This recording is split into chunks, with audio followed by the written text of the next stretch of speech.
Yeah, and like you said, just because they're 0-2 doesn't necessarily mean anything. And Uncle throwing some shade our way. Red mail is for cowards. Thanks, Uncle. So we find part 1 to the Dark World puzzle in Link's chest. First chest, first link to Dark World in the Power Glove. That's a nice find early.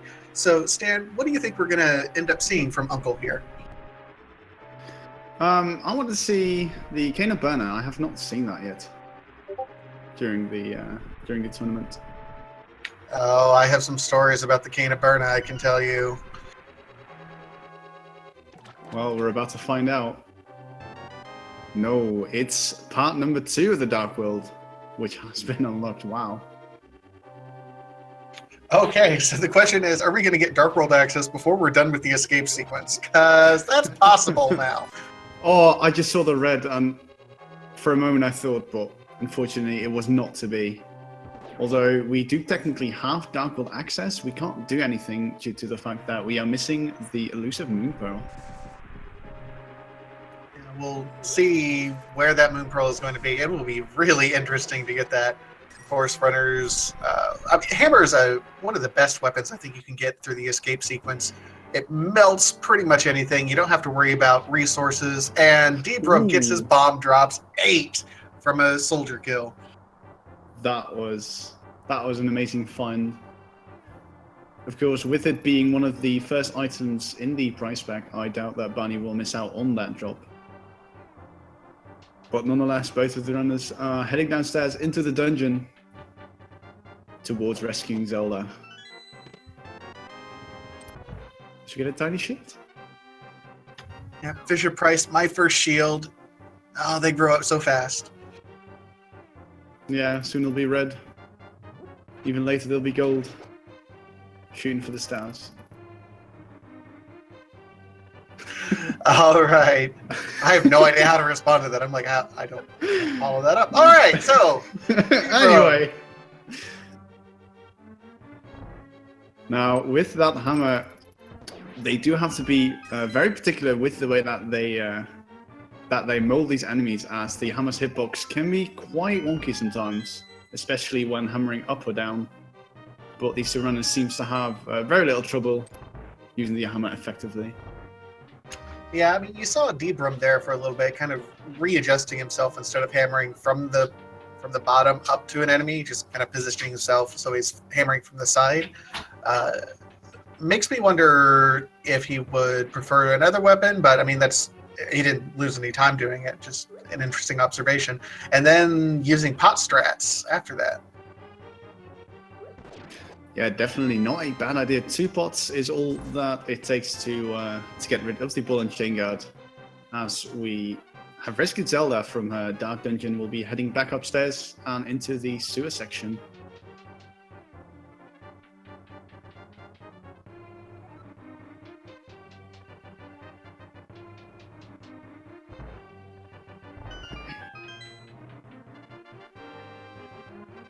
Now, a good escape run from climbing out of bed to the time that you're actually delivering Zelda to the sanctuary is around 6 minutes is really what you want to shoot for. Both these runners are on pace to hit that 6-minute mark.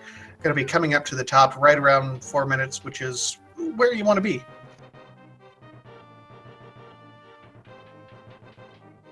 That is true. Now that is a little bit faster than the NMG, because a lot of the text boxes have been omitted within the randomizer, and some have even been replaced by little tidbits and just little jokes here and there. Just a little bit of personalization to the game. Yeah, it's entertaining. It's why we like it. Especially those exaggerated long text boxes for NPCs you don't want to talk to. Oh god, the pink puff. Nightmares. Don't ever talk.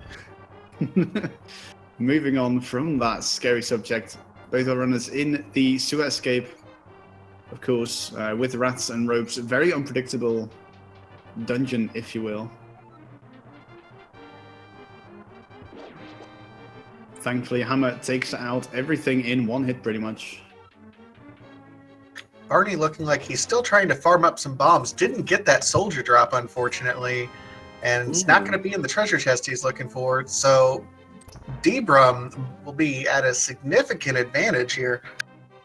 That is true, and also the soldiers and the rats and ropes are, I believe, in different drop pools. So for all we know, there might even not be bombs waiting for Barney.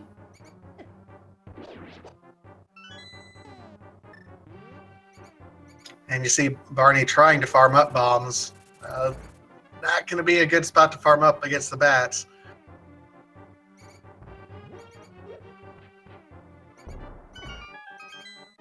All right. Time will tell if that will come back to bite him. It doesn't look like it is going to be quite necessary, although the extra rupees are nice to have. But I doubt that it's going to be a big problem for Barney missing those 3 chests. Yeah, it's less about the 3 chests and what's in them themselves, and more about that's going to be a check that Barney is going to be coming back to make at some point, and the time lost in doing that. That is true. And to answer a question in chat, you cannot actually pull the tree while the game is in the rain state. That is only possible once you have saved Zelda. So that is why the tree in the castle courtyard doesn't get pulled. Yeah, just think of it as the trees are too slick. It won't let you grab it. Just like Breath of the Wild, you know, just don't try to climb anything. Oh, a nightmare when it's raining.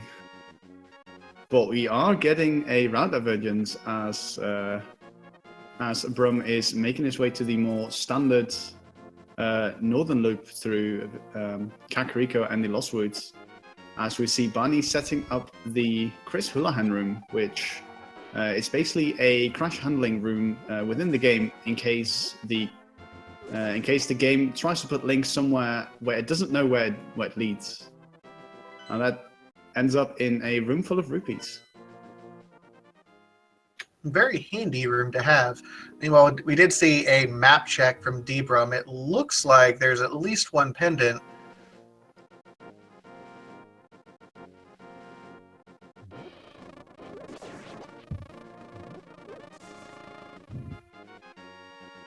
So DBrum right now is checking the tree pull again and getting lots of arrows. Definitely some non-standard routing from both of these runs. But it does look like they will converge on the Lost Woods area just via a slightly different route. All right, so the mushroom spot is a big 300. So while that's certainly nice for DBrum, for Barney, who did the Houlihan room strat, he will already have Zora money ready to go, even before getting to Kakariko. That might actually really help Barney if he does that sequence break. That is true. This cinema does allow the usage of minor glitches. The logic that is being used is a no glitches logic, so the seeds are completable without using them. But of course, using minor glitches, you can be a little bit more efficient with your with some of these checks. Absolutely. So Barney's going to be picking up his rupees. DBrum on his way over here to the absolutely stacked Kakariko village. So many items available here. Yes, I believe it is 16 unique item locations. 17 if you count the sick kid, but you would require 1 item to be here, so that would already deduct 1 item. And I completely missed that ice rod in the Thieves' Den. Yep, and DBrum is pulling Blue Mail out of the well. He skipped over Blind's Hut. I wonder if he's going right over there now.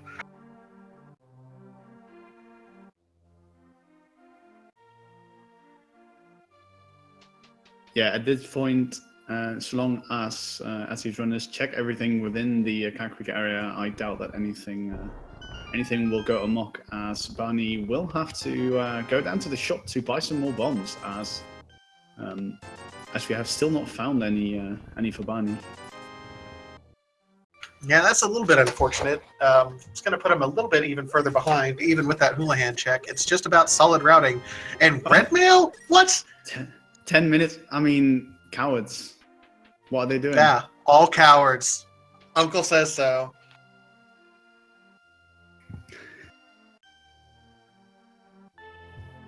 Although I do say I would very gladly take a 10-minute red mail if I were playing. I'm kind of right there with you. I mean, then again, I am nowhere near the skill level of both of these players. As Brum is checking out. Ooh, gets the chicken clip. Very nice. Very dangerous as well, as it can lead to a soft lock. Yeah, I'm not entirely sure how that soft lock happens, but I know it's dangerous, so I've stopped trying to do it in my races. Yes, if I may elaborate, I believe it is the fact that the Coco changes to a scared state, that it creates a sort of second version of it, and if you pick up the invisible one, you can't throw it because the game is like, what are you doing? Stop it. And then you unfortunately have to save and quit. Ooh. Oh, did you see that? I hate to interrupt, but that was the mirror located in the library. So we have a vein library. It looks a lot like my college. Wow. Now, Yep, I went there. Now that does not mean anything as of yet, as the mirror is only required for the Swan Palace as well as only a handful of locations. It is a very nice item to have, but by no means required. Of course, we will have to see whether or not Swan Palace holds a crystal. Odd enough, I mean, the mirror could also be our access into Desert Palace, which we know is a crystal right at the moment. So it's possible. I mean, we have kind of a few different uses for mirror at this point in time. Just got to keep our eye on it and remember that that's where we got to go once we get the boots. Very true. Barney also getting a nice chicken clip. Will be finishing off his Kakariko visit. And we'll most likely see a social loop from him as well. And DBrum is on his way over to the Mini Moldorm cave. We'll see what exactly Mini Moldorm will have for us. This is kind of a sink or swim cave. You know, you can either have lots of great items in here telling you where to go, and sometimes it has nothing. That is true, as we are going to see some bomb strats. Now, luckily, Brum did reach that 500 rupee mark, so once he's done here, it'll be interesting to see an ice rock cave check, but more importantly, we might see the fake flippers being used to get a little bit more information. Well, I was going to say, DBrum, oh, the hook shot. Okay, that's nice. DBrum actually burned all of his bombs in doing that, but he picked up 3 more, then picks up the hook shot, then picks up Sanctuary Heart. That's a pretty decent cave right there. It might as well be renamed Hype Cave. I mean, we've heard people try to do that, but let's not do old memes. It deserves a better name than that, guys. Yeah, and plus, old habits die hard. I can never call it anything but Mini Moldorm Cave.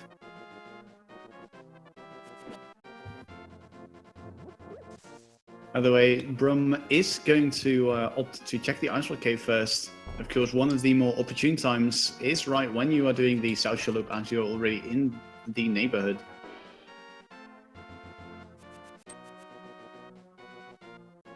There we see kind of the longer map check by Barney. It does look like crystals 4 and 5. So Desert Palace is actually one of our bonus crystals, which is nice to know. Bonus crystals, of course, the 5 and the 6 crystals. Once you complete both of those, it unlocks the big bomb at the bomb shop, and you can go ahead and do... Ooh. What? Flute! Okay. Change of plans. We're going up Little Death bit. Mountain. Yeah, he's going to go ahead and turn around. I mean, that's a solid Death Mountain play at this point in time. He's unlocked the flute.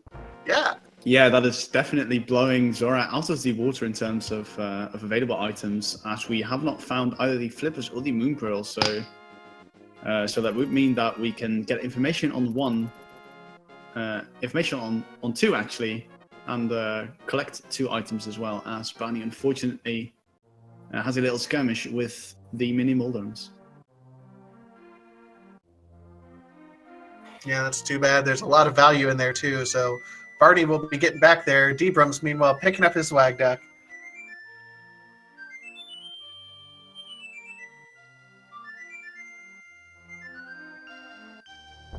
Beautiful. Brings tears to my eyes every time.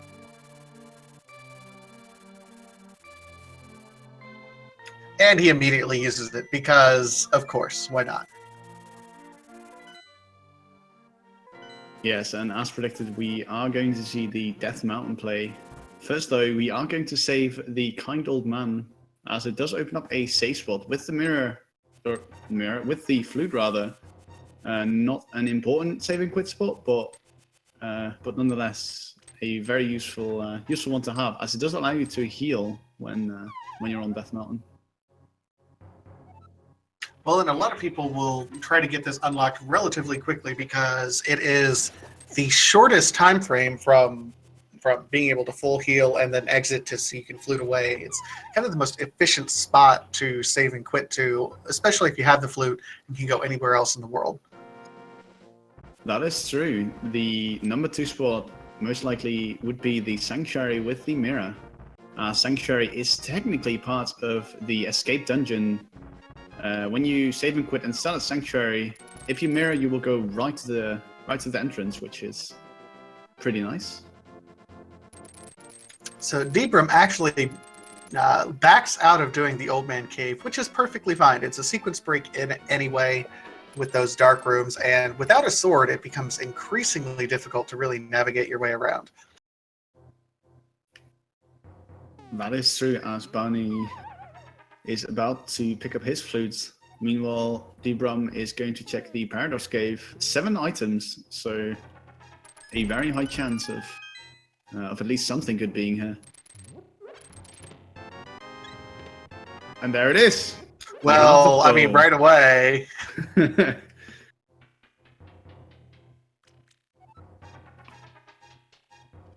Wow, a lot of very powerful items right at the start with the bow hook shot hammer as well as the gloves.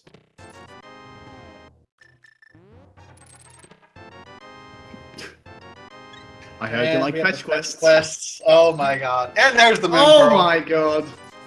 There we go. That is our Dark World access. Anyone hoping for Aghanim? Unfortunately, you're going to have to send a card to call back later. Yeah, no Aghanim required at this point in time, unfortunately.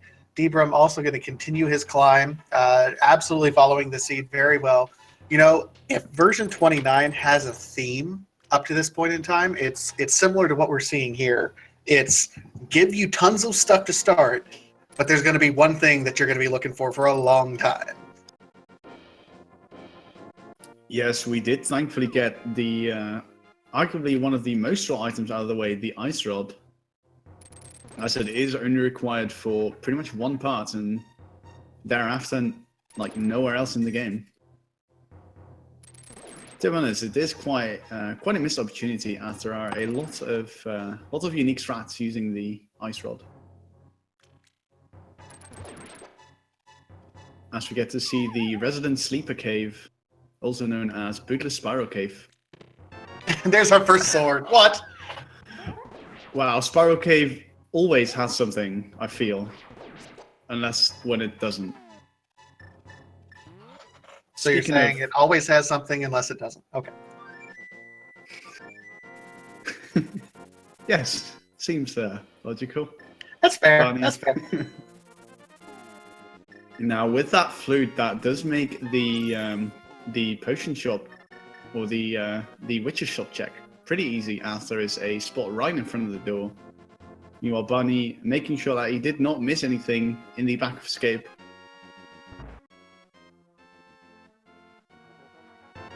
Ooh, the Uncle's Bomb Pack. Very nice. Now, that is an item that has been added to the randomizer as of the latest version, due to the fact that bombs are also a valid weapon to clear the escape with. Now, within the game, there are only triple bomb packs, and with only 3 bombs, you cannot make it through escape. So the developers have added a special item which will give you 10 bombs. So, interesting play by both DBrum and Barney. They are not going up and checking Spectacle Rock prior to making their way over to East Death Mountain. That's kind of an interesting play. I mean, I understand that there's greater value over here, but routing that trip up there isn't terribly difficult. And if there's something up there, we could be in for kind of a wild ride here. That is true. Perhaps runners waiting for the boots to get that mirror as we find Bombos in Sahasrara. So the mirror is required to get the item that is on top of Spectre Rock, although there is one item also inside which does not require the mirror. And with that out of the way, DBrum is going to make the Eastern Palace check. Definitely not a bad idea, as it is a crystal. As well as already receiving the bow from the Death Mountain area, we'll be able to immediately full clear it.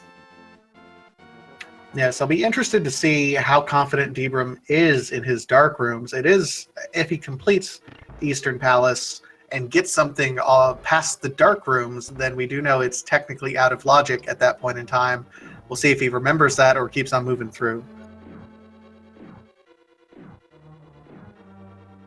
Very true. Thankfully, we did find a sword, so moving around in the dark room is substantially easier as we get a nice and early big key.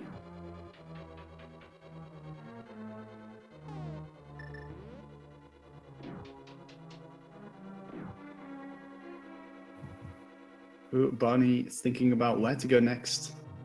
Did Barney not get Spiral Cave? No, he did opt to skip that for now, so we'll miss out on that level 1 sword. That's going to make this dungeon a little bit rougher. I mean, you can easily do Eastern Palace, but having a handy slashing weapon certainly helps. Particularly for those dark rooms, so you have some way of navigating your way through. Yes, very true.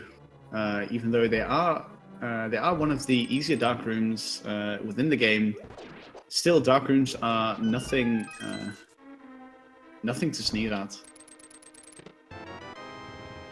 So far, though, nothing much of value in the Eastern Palace. Big chest coming up. Now, if this is an item, that means...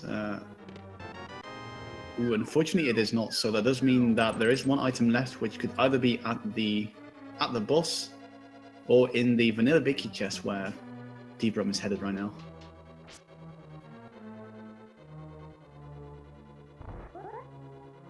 Yeah, and I can certainly see DBrum doing these dark rooms is going to be relatively easy. Looks like Barney's going to be doing the same thing. Barney's going to have a little bit more difficult of a time, though, unfortunately, without a sword.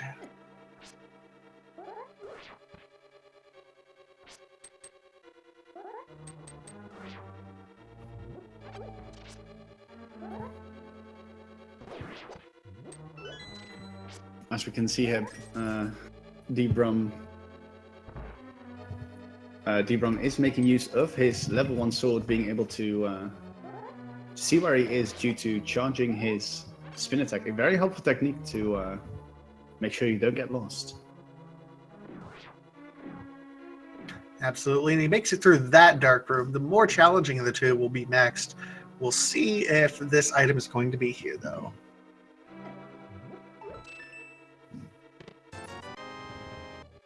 And it is an item.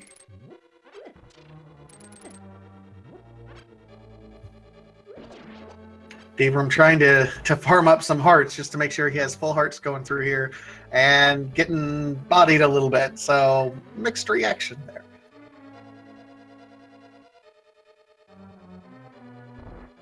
Unfortunately, we have yet to find the fire rod, so we cannot do the easy strat. We'll have to be a little bit creative around this room. There is one green eyegole that holds a small key for our progression.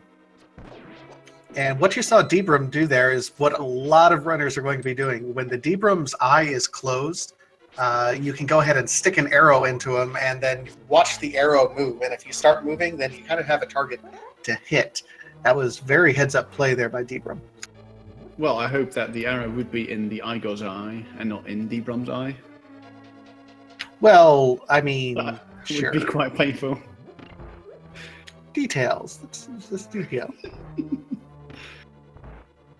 Very welcome. Now, a very rich seed so far. Of course, we have yet to visit the Zora area, but already at 1,000 rupees.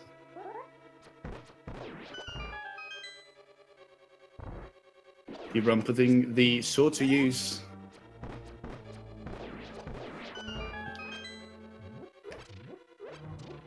You're gonna pick up a few more arrows, restock before this Armos fight. Armos, relatively easy fight at this point in the game. Definitely with the bow, only 3 arrows per night, which will seal the deal for these nights, as we will be receiving our last dungeon item, but more importantly, our first crystal. Sub 30-minute crystal. We're kind of on a nice pace here. I like this pace that we have going. Definitely getting a sub half-hour crystal is always a good feeling, as you are making progress towards that end goal.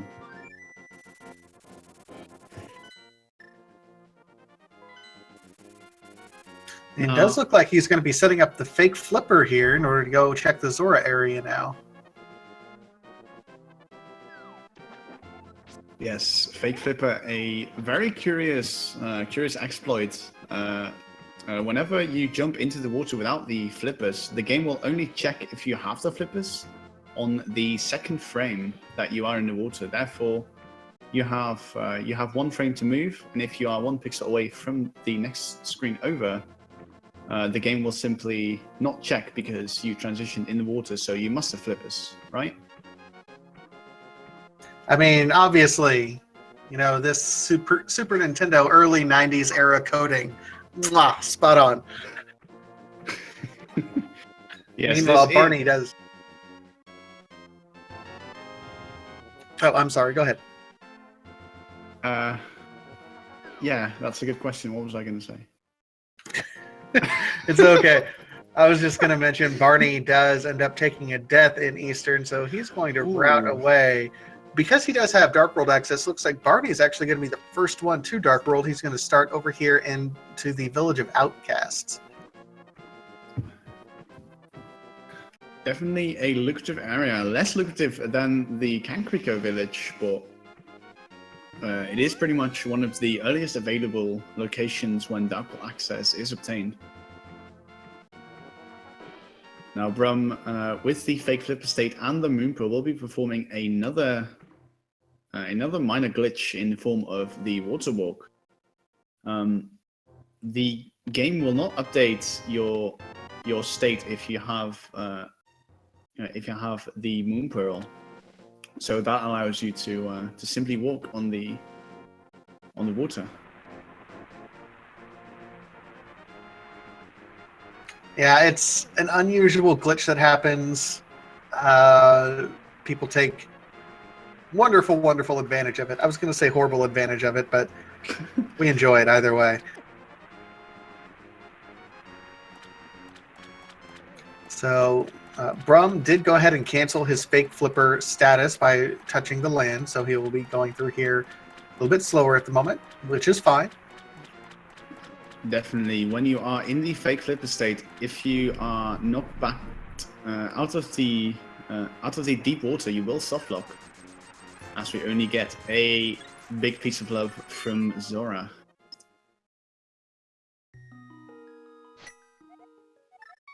So we paid Zora 500 rupees and got some love. That's illegal in most of the United States. I don't know about where you're at. Well, going by the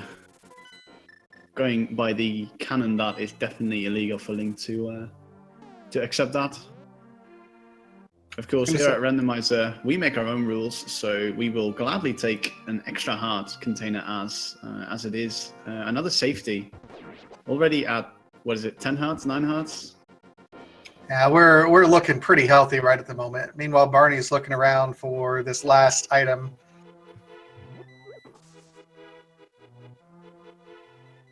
Brum, following closely behind, will be entering the Dark World momentarily. As we will see our first Thieves Town dip.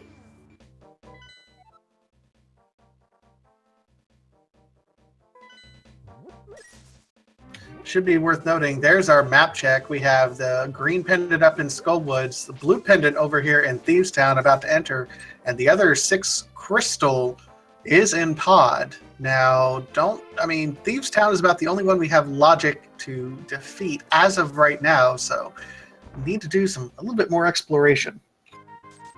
That is true, and with that discovery, we are also going to find the boots, as Swamp Palace is a crystal. That's requiring that mirror all the way back on the House of Books, as it is canonically called.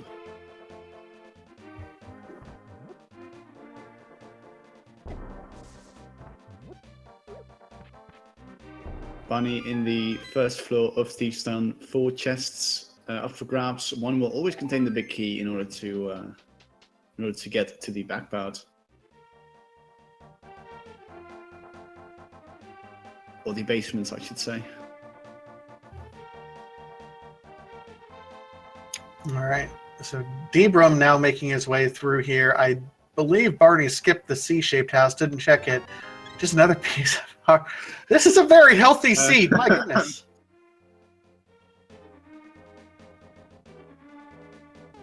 I mean, that does mean that we're not going to get any more sort of grades, right? If the game is giving us so much health.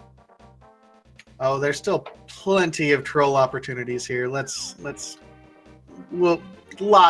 and lots of opportunities for the game to say, I was nice early.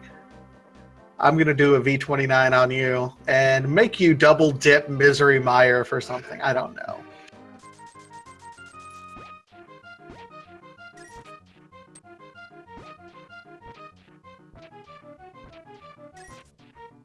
Or Fire Rod on Laser Bridge. Always fun. Ugh. Meanwhile, a lot of digs. We might get the full 30.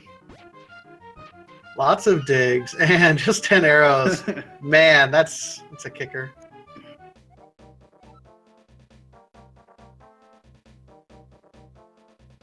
Barney, meanwhile, taking the developer intended route towards the Zora area. We'll be picking up his extra heart container.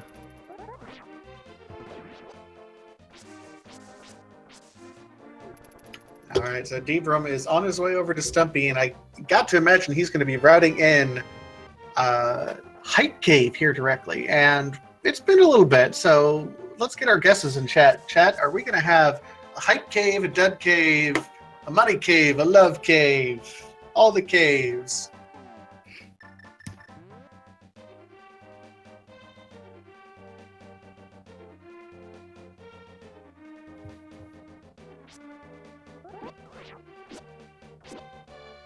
We shall see. A very lucrative cave nonetheless. 5 unique items. All right, here we go. Number 1. That's pretty hype. Very welcome safety, a red potion. And our first bottle on top of that.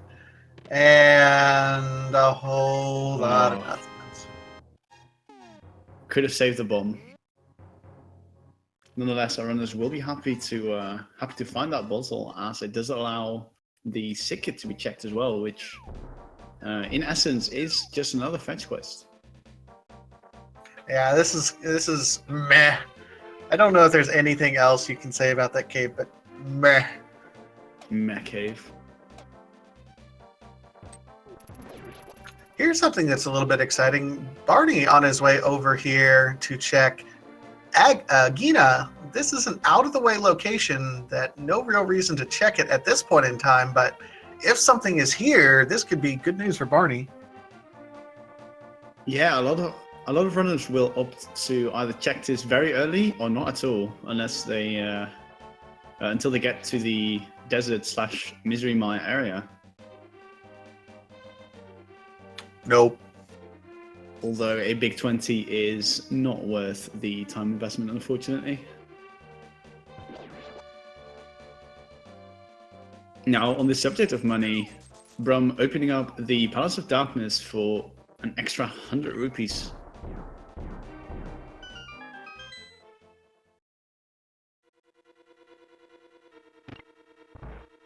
All right, so we see DBrum in here in Pod, which is, again, one of the more important crystals. We'll see what he ends up doing at this point. Oh! Fire Rod, okay. That is an excellent item to find. More importantly, it does indicate that this dungeon is bow locked. So if for whatever reason we decided to come here before getting the bow, wouldn't happen.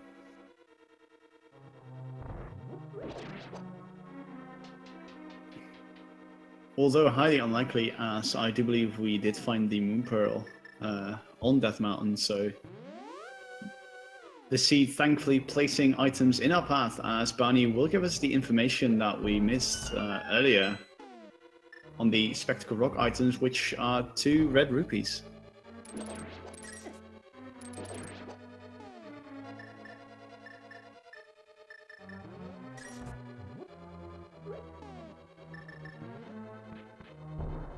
Meanwhile, Barney looking like he is going to make the exact same play. We'll be into the Palace of Darkness, following closely behind Brum.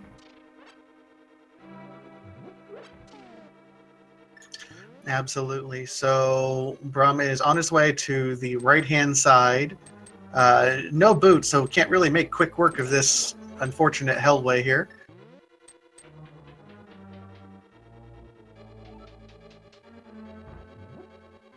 Ooh, Barney instead opting to use this opportunity to check the pyramid and maybe even catfish. Again, an out-of-the-way location that a lot of runners would either wait or immediately check, depending on their experiences in the past. Yeah, and it looks like Barney's actually beelining over here for that particular area for the catfish area. Didn't even check the pyramid, so this is an interesting call by Barney here.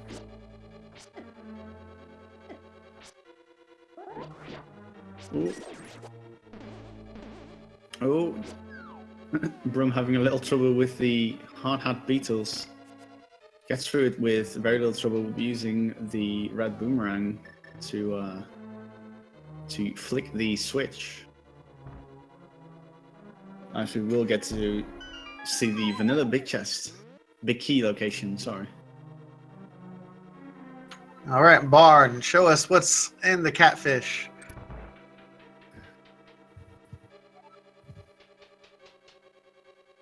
Ooh, 10 arrows. Definitely doing the area its name, the Lake of Ill Omen. Definitely nothing good that our runners would want.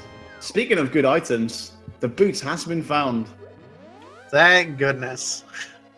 I'm sure DBrum is happy to find that. Now, that is kind of horrible, finding the boots in Palace of Darkness, as the mirror is locked by the boots. And it just so happens that the mirror is one of the items that make this dungeon a lot faster. Absolutely. So the logic intended you to do the dungeon the slow way, which sucks a little bit. It's not the most fun dungeon to do, but DBrum's gonna be all right going through here.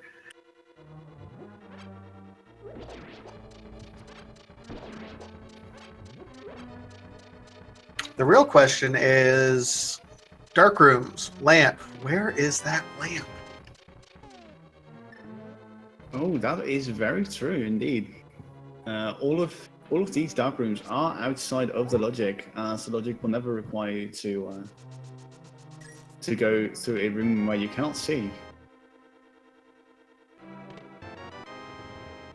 Oh, and it does look like in order to complete the dungeon, by logic, we would need the lamp, but of course, our runners have more than enough experience to learn the little tricks of the game by lighting one of the torches, which will light up the pretty much the entire room.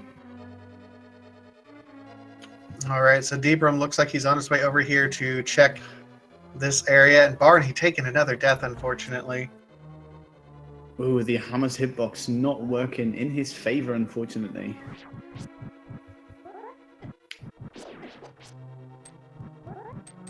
Palace of Darkness, Dark Maze, one of the more difficult dark rooms, as there are green Kodongos, as well as it being an amazing maze.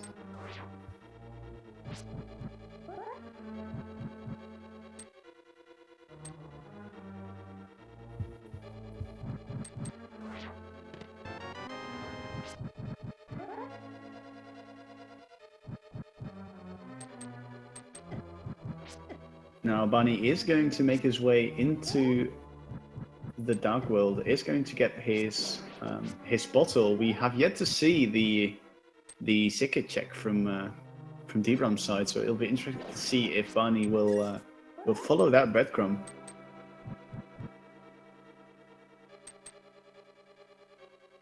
There's so many places that both of these runners can go. I get the sense that Barney isn't necessarily as comfortable with dark rooms as DBrum is. DBrum also backing out of that area. Definitely not a bad choice. DBrum going to take a death wolf from these terrapins, missing the mirror, of course, as we did find the boots in this very palace. Now, unfortunately, red mail makes it pretty difficult to death warp, so it is going to take a little bit of extra time.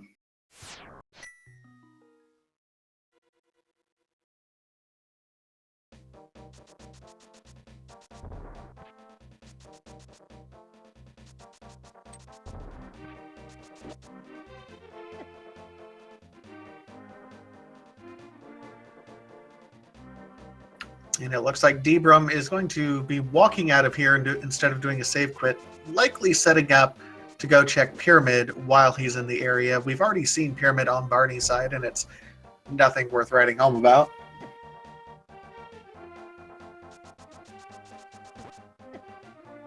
Now, being almost 3/4 of an hour in, the question does start to arise: what could possibly be on that pedestal? Now, as far as we know, the only items that we will still need guaranteed are the Titansmiths, which, for all intents and purposes, could be on the pedestal. Well, let's see here. Yeah, Skullwoods, Thieves Town, and Tower of Hera. Very basic requirements. I was going to say, there's actually even Titansmiths could absolutely be on there. We have everything that we need for every dungeon right now. Yes, the only thing that our runners are still looking for are, of course, the Titansmiths in order to finish the game, the Cane of Sumaria for Maya and Turtle Rock, technically the lamp, and Flippers. That's pretty much it. Flippers, yes. I always forget those. We have yet to find a way to get into Swamp Palace without the flippers. Via minor glitches, anyway. Alright, so Barney's going over here to Palace of Darkness now. He'll be happy to pick up that fire rod.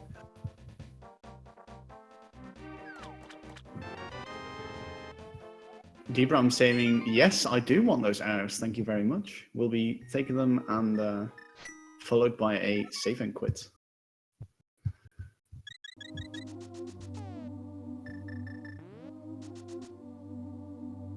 So with those boots, we had quite a bit open up to us. We actually, DBrum is likely fluting away, going to be picking up that mirror almost immediately, and then just quite a bit opens up for him.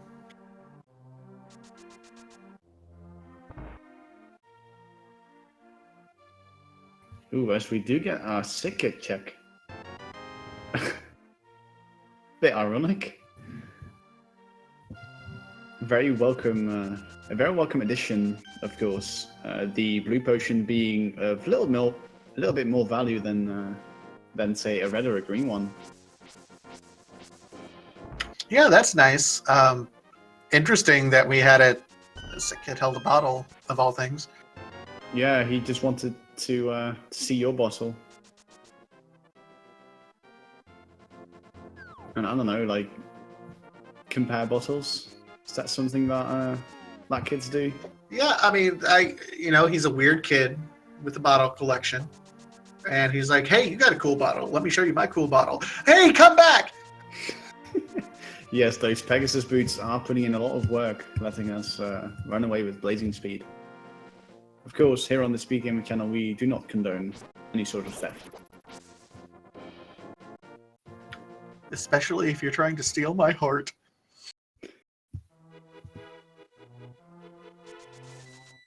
Now, stealing is a very different matter from winning our hearts, which is very much possible at the end of the game. We will inform you about that when the time is ripe. Oh my goodness.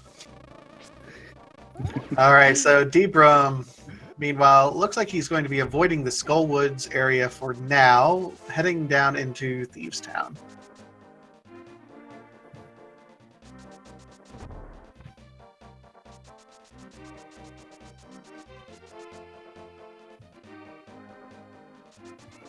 Instead, going to check Bumper Cave, I believe, and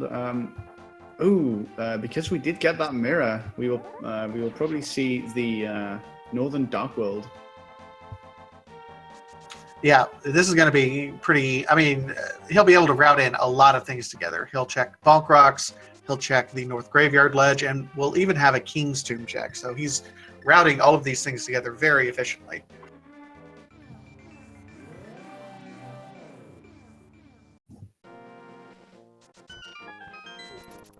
Yes, 3 items fairly close together. It'll be interesting to see if there is anything of value. And value there is. The Cane of Sumaria, a very much required item in the Bonk Rocks. Yeah, that's only slightly, minorly required for 2 of the dungeons that you still have to do.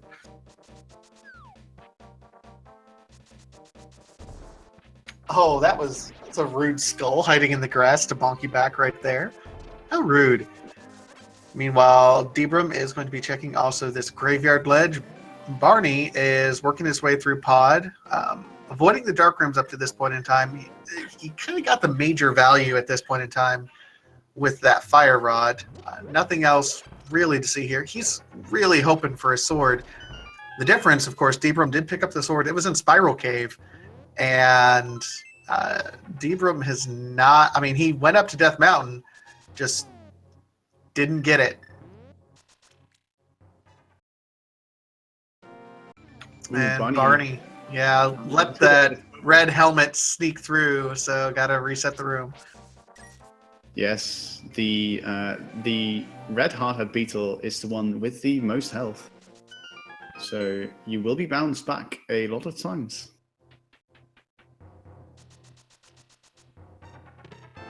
And there's our Titansmiths.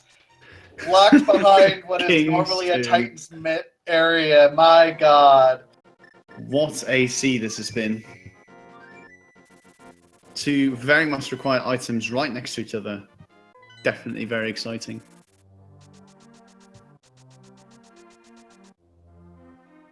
All right, so that really opens up quite a bit for us. With everything that we have, Desert Palace is open. Palace of Darkness still isn't quite open because we don't have Dark Room access yet. Swamp Palace isn't. Skull Woods and Thieves Town are both open to us. Ice Palace isn't quite. Misery Mire is open to us, at least until we get to the Dark Rooms, so that's a possibility. Yes, pretty much the only items that we still require for our runners are the flippers, the lamp, and perhaps one or two more medallions. Yeah, I mean, it's really pretty quick. And it's really surprising that we're waiting on flippers of all things.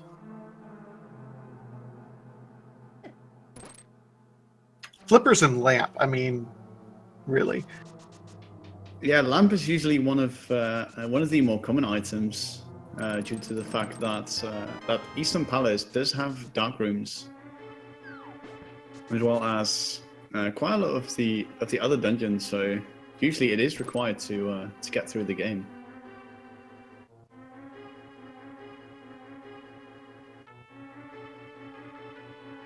So the big question here is, will DBrum go ahead and keep going further into Thieves Town, hoping to find some value, or is he going to dip out after the first floor like Barney did? Oh, that is a very good question indeed. Of course, with it being a pendant, our runners would rather opt to do as little bit as possible. Now there are only a couple more items here as DBrum is opting to continue on. One interesting quirk to know about this dungeon is the big chest is often a chest which will be left behind, but it might be forced to be left behind due to the fact that with the new logic, small keys can be locked in chests that require that same key to reach it.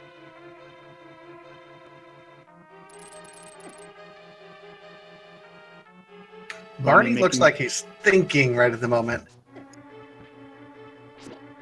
Yeah, definitely weighting his options, probably looking at his own personal tracker to kind of get some ground on what he can complete.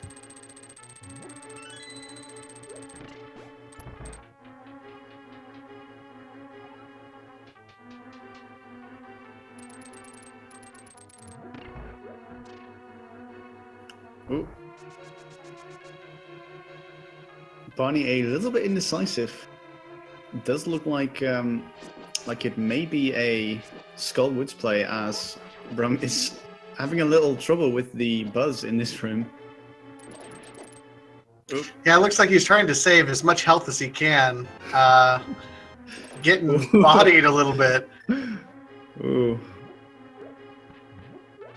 Yeah, having full health for the blind fight definitely one of the more welcome safeties to have. Now, also an interesting thing to note is we have yet to find a second sword. Barney's still going swordless for now. Oh, and it looks like Barney's going to be making a similar play that led to all that value for DBrum. He's going to be doing this north route for Bonk Rocks, King's Tomb, and the Desert Ledge, which of course is going to lead to quite a bit for him.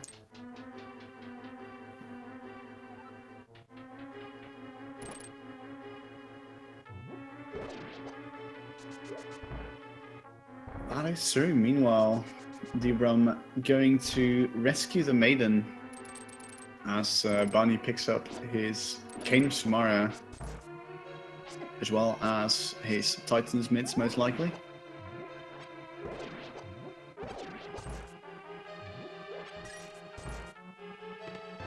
And there's their flippers. What are those?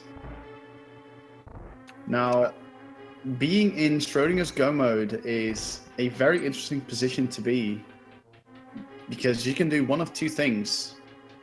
You can either hope that both of the Turtle Rock and Misery Mire dungeons require bombos, or you could continue full clearing dungeons, hoping to find those extra medallions. So as of yet, Go mode is debatable. So we'll just have to wait and see if either of our runners will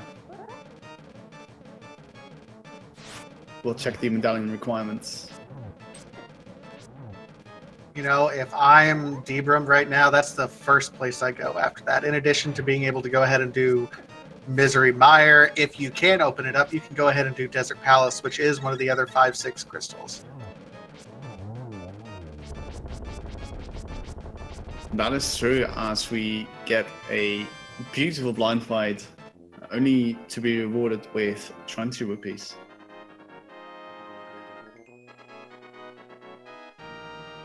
Barney collecting his Titan Smiths will have the will open to him as we pick up the King's old gloves. That must have been some pretty heavy gardening the King's been doing. Oh. All right. I don't even know how to respond to that. DBrum's on his way, going to turn in Jeremiah. Meanwhile, Barney is going to be checking this Mire shed area. I didn't see it was Quake for Misery Mire, looks like. Thank you, Tracker. It's Silvers! What a find! Definitely one of the better items to find for the Misery Mire dungeon, as that does allow the victory fight to go by quite speedy. Although, of course, still short on that Quake medallion. Meanwhile, Vanilla Piece of Heart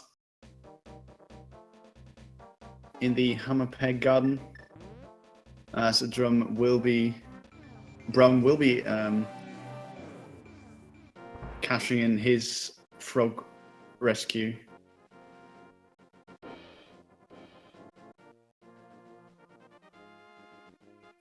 Now, we have yet to find the magic powder, but due to a recent discovery,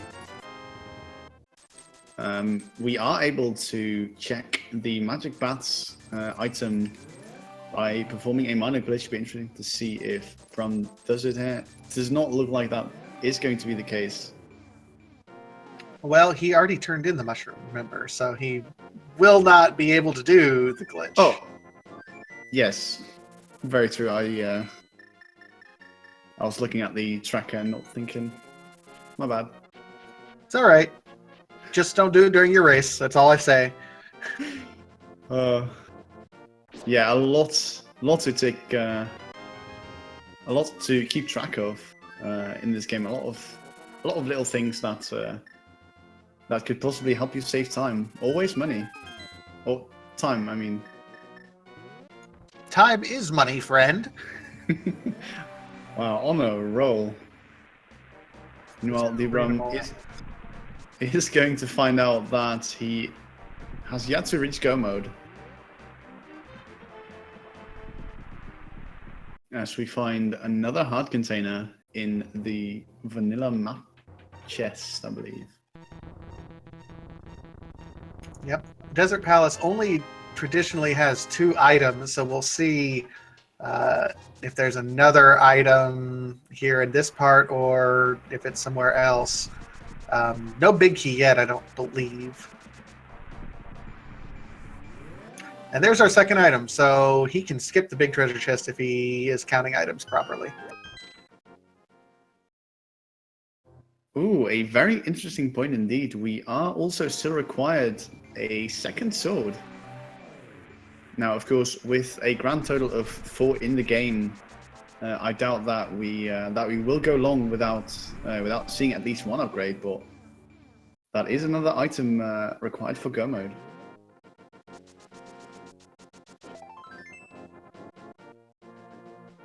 As Brum gets his vanilla piece of heart from the desert ledge, we'll be following in Barney's footsteps, clearing out the dungeon. Barney keeping track of items properly, so he knows he does not even have to check the big chest.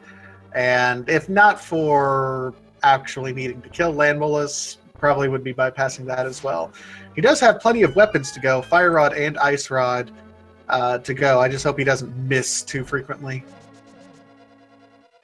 Yeah, as well as the silver arrows, which is the fastest strat for the land molars fight, as it only takes 1 per snake worm thing. Yeah, the problem is he's only got 4 arrows, so if he misses more than once or twice, that could be dangerous as well. Oh yeah, very true.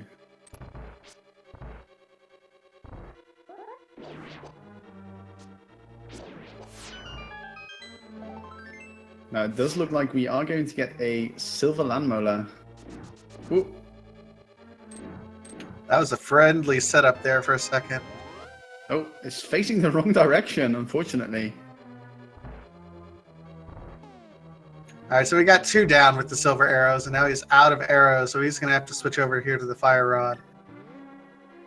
Yeah, it's definitely not a bad weapon either. Only 2 hits with the fire rod will take care of the worm. And with that, Barney finishes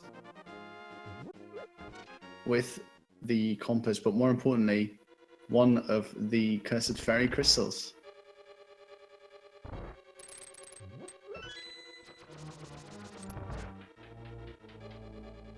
All right, GG barnyFF. We'll see where Barney ends up going now. I'm really kind of hoping, just for his sake, soon he heads back up to Death Mountain, does that spiral cave that he put off doing. And he does have access to Dark Death Mountain now with the Titan's Mitts. So if anything would prompt him this direction, feels like this would be it.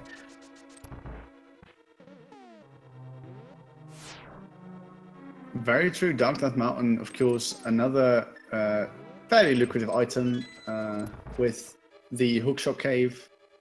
Having Turtle Rock as well with 5 unique items. Mimic Cave, also an extra item, as well as Super Bunny Cave with the 2 items.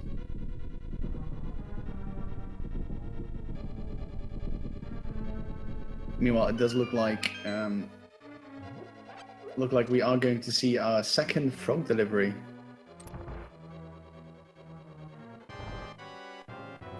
As well as the subsequent hammer pegs.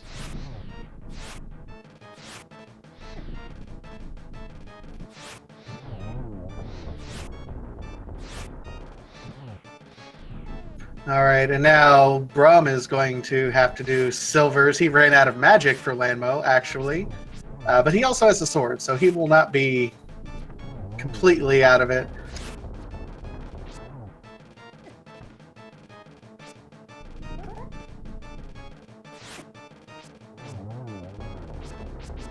And there we go. Brum finishing off the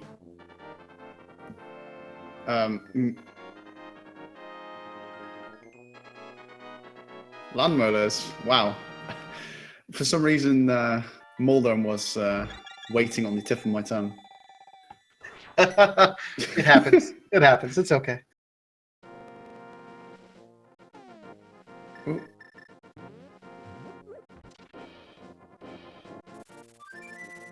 Please bear with us as we do have some numbers on screen.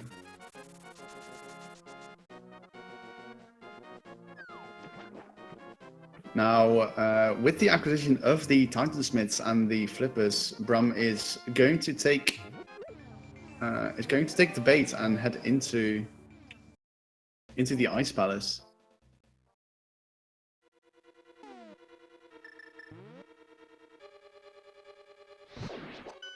Ice Palace, not a bad play. I mean, it's in logic. You have everything to go. Fighter Sword Ice Palace, not fun, but... Ooh, indeed, that is a pretty big downside. And as the game does expect you to have at least Master Sword.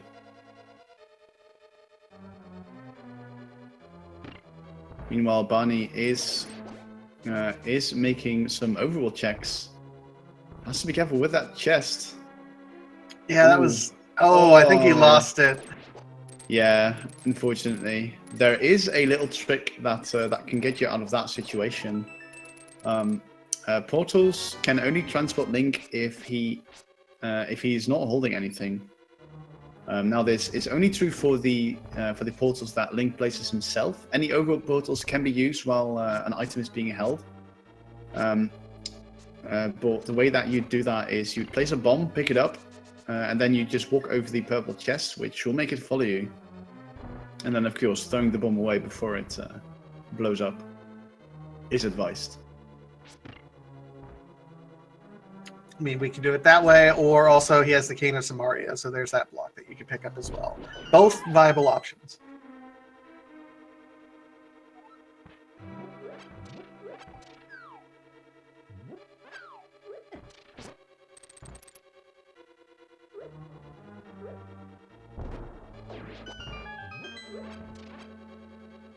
That wasn't quite the quick kill that DBrum had right there, but it was quickish. It was definitely efficient getting both of the stealth foes with one bomb. Now, having the Cane of Samaria and Hookshot, I do believe that we are only going to see the Ice Palace Bomb Jump, which is a 2 pixel perfect trick to have the bomb's recoil blast you over the pit. Who, unfortunately, the Fighter Sword is a little bit thinner than the Master Sword, so you will have to adjust for 1 extra pixel. Yeah, different people use different setups for this Ice Palace bomb jump. I also learned kind of using the sword width and 1 pixel between yourself and the bomb. But yeah, with the sword being thinner, you have to adjust for 2 pixels between the sword and the bomb with that fighter sword, which makes it all the more difficult because 1 and 2 pixels looks very different. Yeah, he's not quite close enough. He has to go a couple more down. Who has to be careful is getting a little low on health. There is a hard pickup on the way there. Oh, and he's going to be using his blue potion that he picked up to try to keep doing this bomb jump. That's... I hate seeing that. That's unfortunate, and he's not quite lined up this bomb jump right. Yeah, of course, you do just need to know that the swords all have a different width.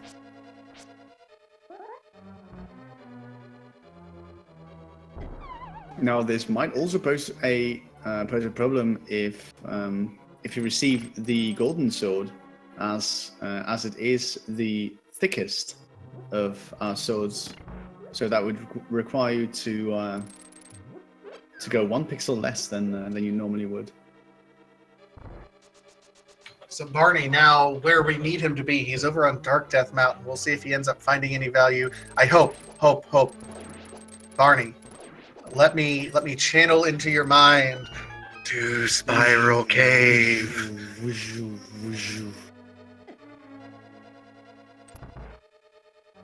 I like the sound effects. That was a nice addition. Everything for the show. I mean, it's not show. It's all real. We did just tell him to get that cane of burner. And he finds another sword. He's got Oh my god! Commentator's blessing? What? I mean, coincidence? Yes, I mean, we had no idea that was going to happen, guys. So, while that happened, Barney also found the Cane of Brian. DBrum found the cape. And a red potion in the vanilla big key chest. Oh my goodness. And Barney is going to go ahead and at least open up Turtle Rock because it is Bombos. Yes, we'll be able to full clear the entire dungeon, as we do have the Samaria Fire Rod and the Hookshot, as well as the Ice Rod. Pretty important to beat the dungeon. Meanwhile, double freezer room with the big key. Now, with that, we are going to see another minor glitch. As I've said before, the game does not like 2 actions at the same time, so while a block is moving, it is considered a sprite, which means you can use items to them. And with the hookshot, it just lets you phase right through.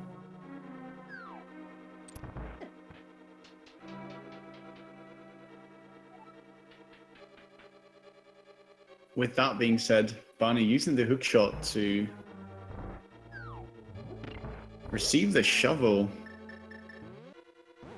A single rupee, a single arrow, and a single piece of heart. Not much of value, though we still have the floating island. I don't believe we have seen that from either of our runners.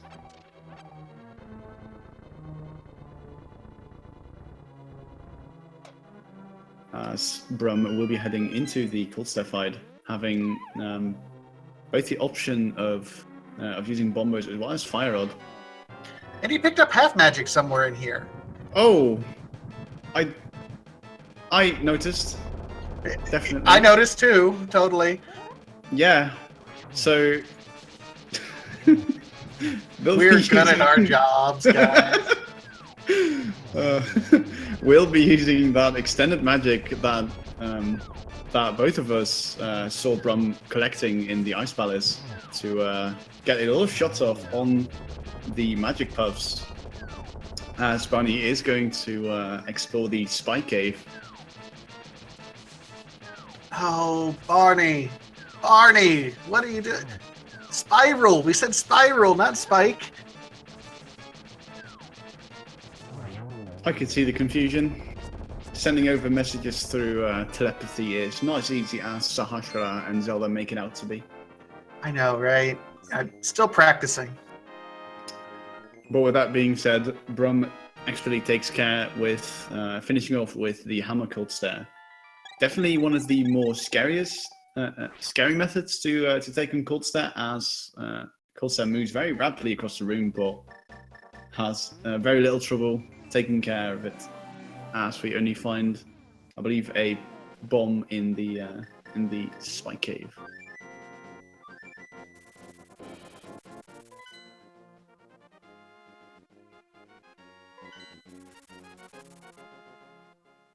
So Barney looks like might be heading up to the Skull Woods area or Thieves Town as well. Thieves Town would be a great play since we know that's where the flippers are.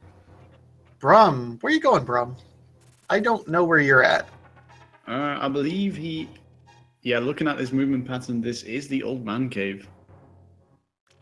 Yes, that does look like that is the case. Going to get his payment for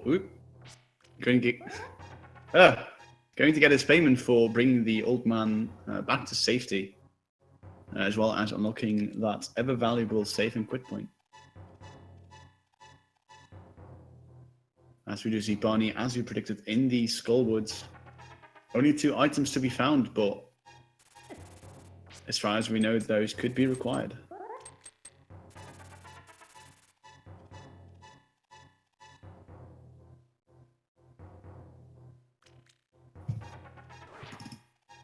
All right, Barney working his way through here. DBrum looks like working through. Oh, you get the sense that he's struggling maybe a little bit. Yeah, it is definitely very easy to lose your way in a dark room. Does manage to get through though.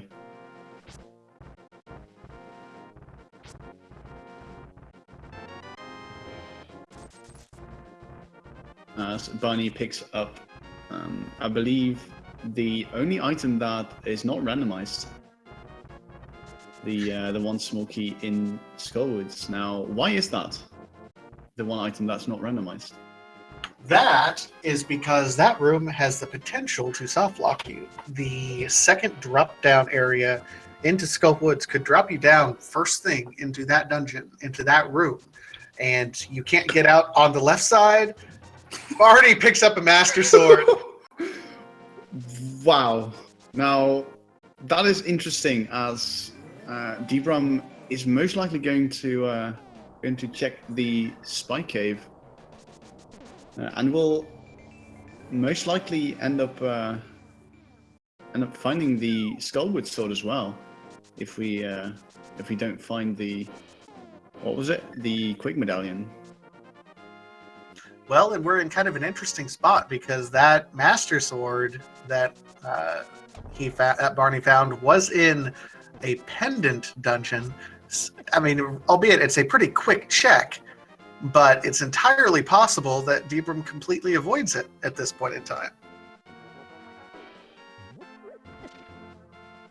Very true. Only time will tell.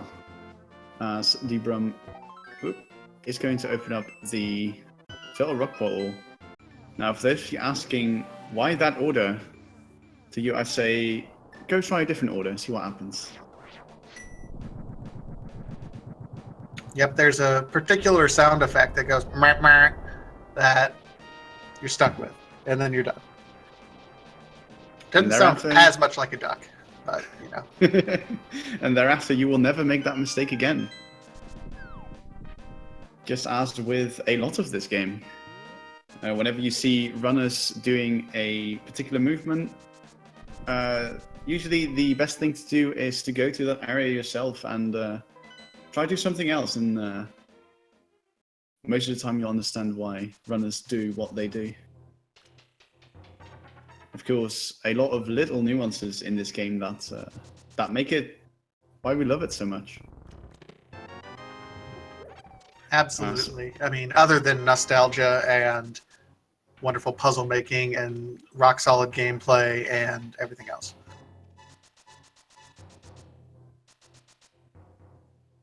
Yeah, you could say it's quite a masterpiece. Barney opting to get rid of the Gyptos. Definitely not a bad choice.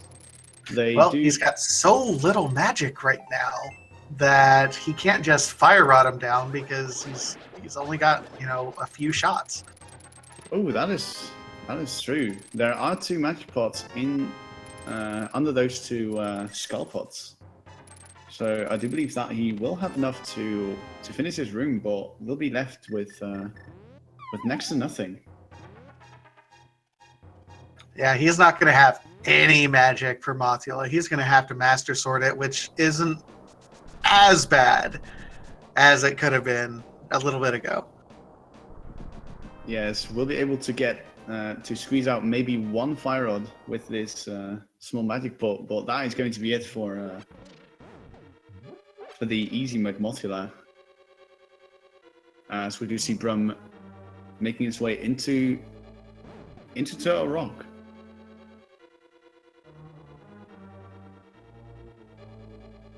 Now, Mothula is kind of an interesting boss fight because there's 2 different strategies that you do, and it really depends on what armor you have. Mothula himself will do more damage if you have green or blue mail. However, if you have red mail, Mothula will only be doing 1 heart of damage each time you touch him, or half a heart, but 1 heart from the spikes consistently across all armors. So if you have red mail, it's actually more beneficial to body up on him as opposed to trying to keep your distance. Barney does have a nice Mothula fight, though. Very true indeed. Again, spikes being one of the few enemy types in the game with a fixed damage number. And one of the other enemies are the spike rollers. They will also do a fixed amount of damage. There's Quake. And he's dipping out? Oh no, he's okay, mirroring to the beginning. Okay. He's like, what are you doing? Small heart attack, but crisis averted. Now, with that, our runners are in go mode. Now, by logic, we do still require the lamp, but nah. That light is it's been blown out a long time ago. You know, if you want to do Misery Mire without a lamp, you're more than welcome to. I'm hunting for that thing myself. Oh, yeah. Maybe we're not in go mode yet. Now, of course, it is completely valid to kill Cypher. I mean, gave him love. He gave you all his love, and you stabbed him in the heart. Barney, we have to have a talk. A little man-to-man talk here.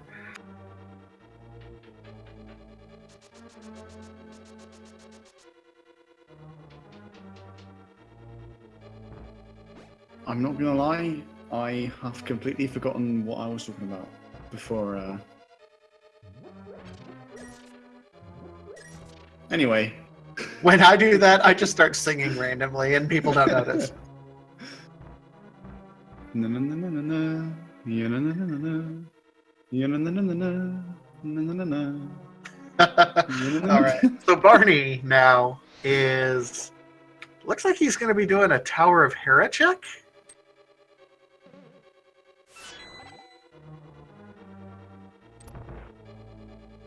That is looking very likely. I get the feeling that Barney is doing the pendant dungeons because right now I think he thinks this might be a ped seed. Now, unless it's lamp on the ped, it's not. But Yes, but Barney has yet to indeed find that required medallion, which would be very unfortunate if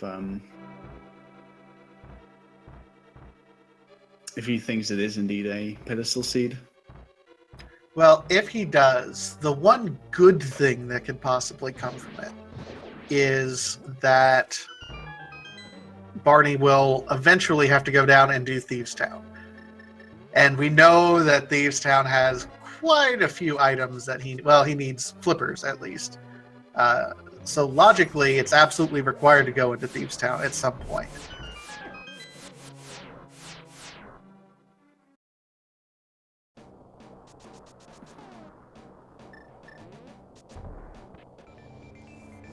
Yes, definitely a couple of crucial decisions coming up for Barney, as DBrum is taking a peek into the Mimic Cave, one of I believe the only room in the Light World which contains mimics, or Garias as they are called canonically. Yeah, we're gonna call them mimics because Garias is just an extra syllable, and there's the lamp. What? That wait. Yeah, no, I guess that does make sense. Yeah, no dark rooms. Oh no! Barney falling down the wrong hole is going to be sent down 2 floors, unfortunately. Ooh, that has got to be rough. Oh my god. Okay, so DBrums is in go mode. He does have 3 crystals done. He's on his way for his 4th.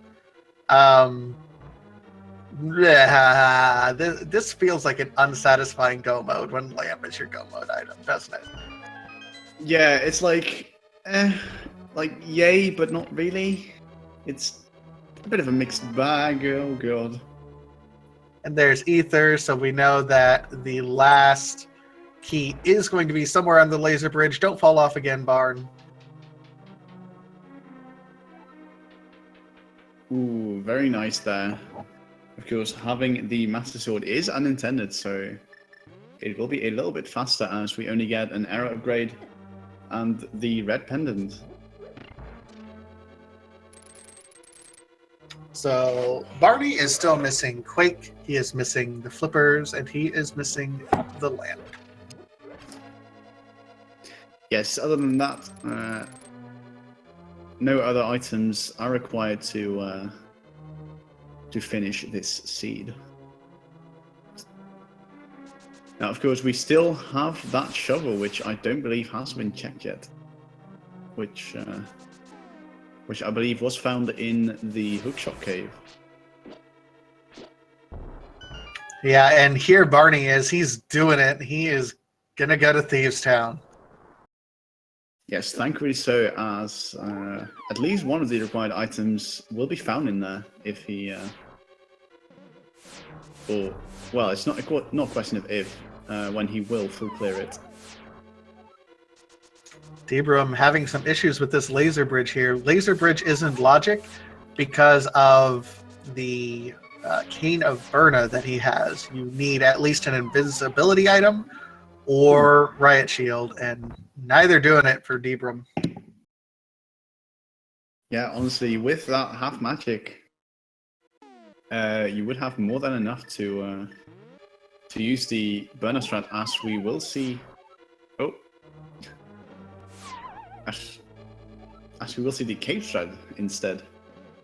I mean, I think Cape actually has less magic requirements on it, so I don't mind that. Yes, I believe that the total magic drain is the same. The only thing that makes them different is that Cane of Burner requires an initial investment before it starts draining at a constant rate, and the Cape takes about a second before you can activate it. And DBrum actually still collecting the treasures even after getting the key. I wonder if he realizes he's in go mode.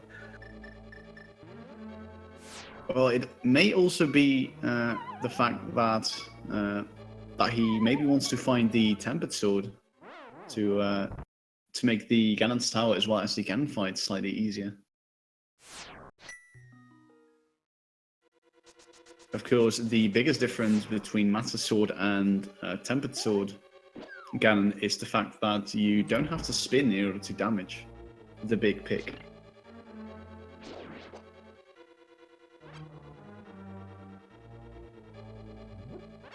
But with that being said, we do have Barney making his way towards his flippers as DBrum is about to head into the Trinex fight.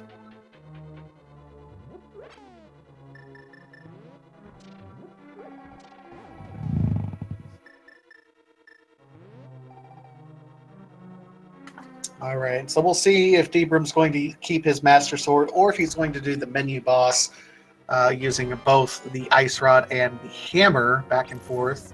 Does look like he's going to menu. Yes, definitely the faster choice, as it does take quite a lot of swings with the Master Sword in order to defeat one of the heads. A little fun fact, with the Fighter Sword, you can only use spins in order to damage the heads.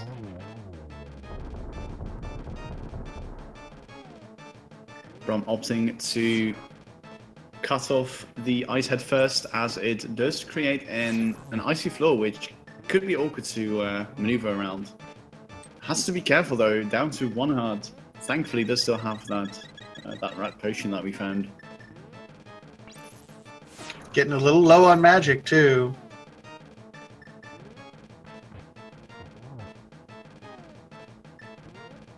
And that red head is running all over the place. This is indeed a lively one. As well as Trinex himself not letting up. Extending his neck on multiple occasions. Meanwhile, Barney in the Toho simulator does manage to finish blind off for his pendant as Brum. Ooh. Oh, takes the death! Oh, that's very unfortunate. Thankfully, the safety door has been utilized, so it's not going to be a terrible long walk, but that definitely has got to hurt. So Barney actually has 3 pendants. Barney, come on, you're gonna open the pedestal. I mean, at this point, might as well. Now, what Brum could have done if you mirror from the safety door to the light world, the cave where you end out in front does contain a couple of fairies. So in case you have the bug net and you want some safety, you can catch to your heart's content.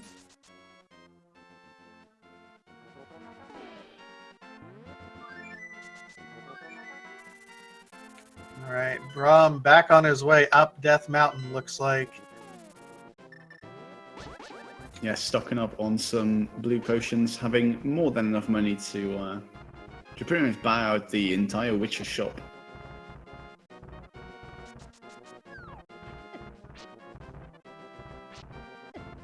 As I believe we are going to have our very first Swamp Palace dip. Oh, still need to drain the dam before you can even start to cross the moat there.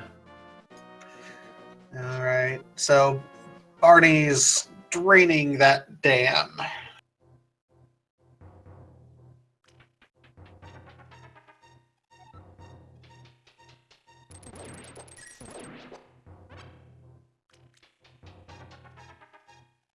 DBrum doing well to remember. Yeah, don't drop down entirely, or don't enter the dark world. You still need that, so he's going to use his safety cave. Barney now going in, seeing him drop a couple bombs on his way out the door. It's like he's a little bit frustrated or something.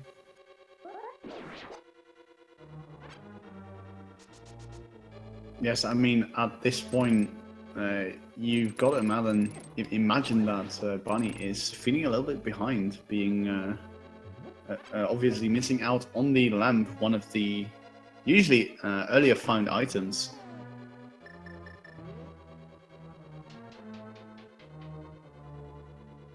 Absolutely, and I'm sympathetic to Barney because I also like having that lamp, and it being the go mode item in this particular seed is not fun.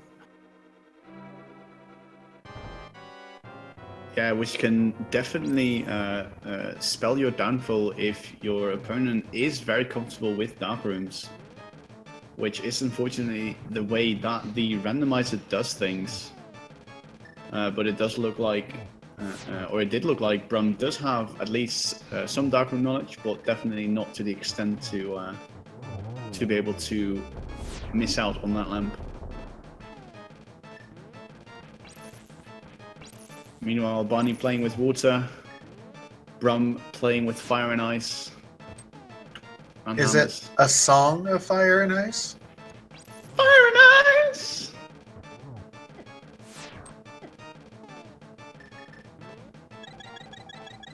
If anyone wants to hire me for their concerts, please get someone else. Oh my. Okay, so Brum, moving on.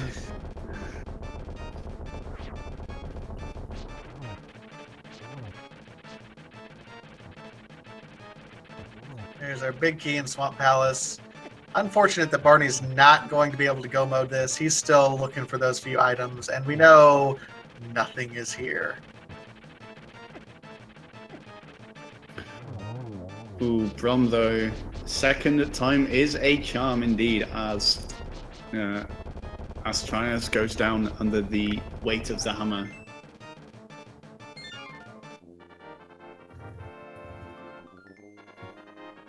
And with that, only 3 dungeons remain for DBrum.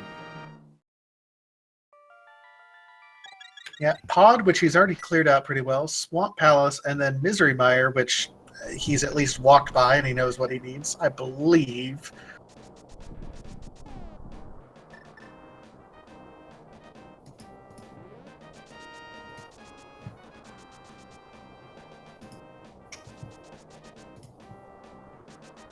And DBrum, I think, is going to keep checking items because you're right, he wants that Tempered Sword. Definitely not a bad choice, and with that, I do think we are going to get a spy cave check, so... Oh no, wait. Barney already checked Spy Cave, yeah. Yeah, no, it was just a bomber crate. I am confusing it with the spiral cave. God, this game is confusing sometimes. I mean... Every now and then, yeah. I mean, in all honesty, we gave all of these names, so... I mean, who is really to blame, right? Right? When in doubt, I blame Willard. Always. Willard, we love you. Most of the times. Meanwhile, Barney is making his way to the 2 chests on the left side of the swamp. Now, there is still 1 sword out in the wild, so... For all we know, Barney could have the sort of advantage coming out of the Swamp Palace. So we will see DBrum heading back into the Dark World to finish off the Helmshaw King.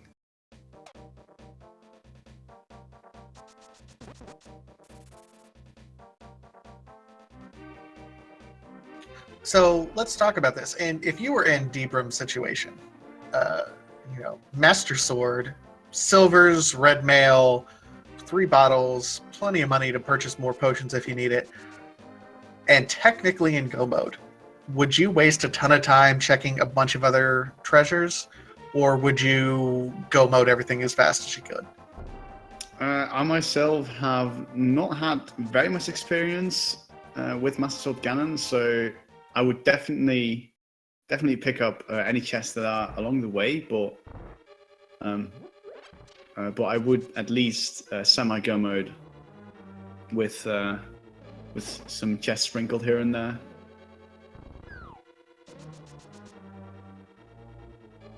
Yeah, I have the feeling that I would like to do the same thing, just because it would be horrible. I mean, I would be confident that I could do Master Sword, Silver Skin, and I wouldn't be happy about it though. So anything that's along the way, I think I would check.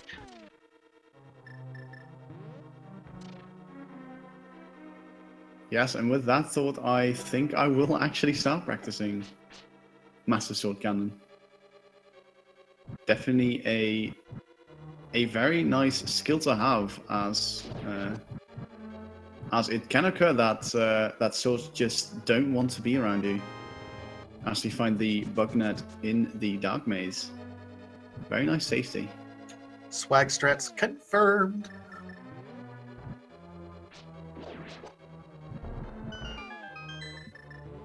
Pokes the Kadonga in the butt there.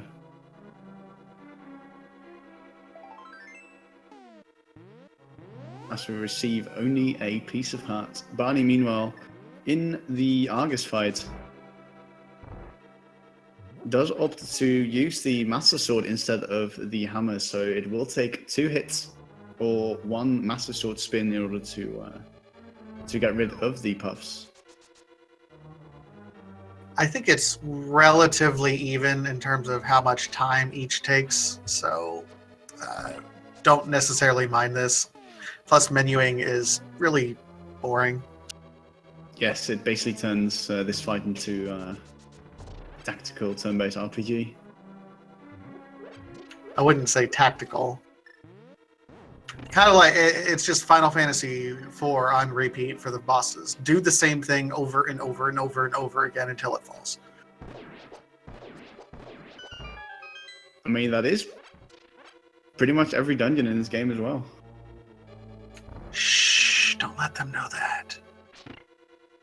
As I said, all of the content is extremely creative. Barney, you still definitely not enough eyeballs as Speedrum shoots one and Barney kills one, getting another crystal under his belt.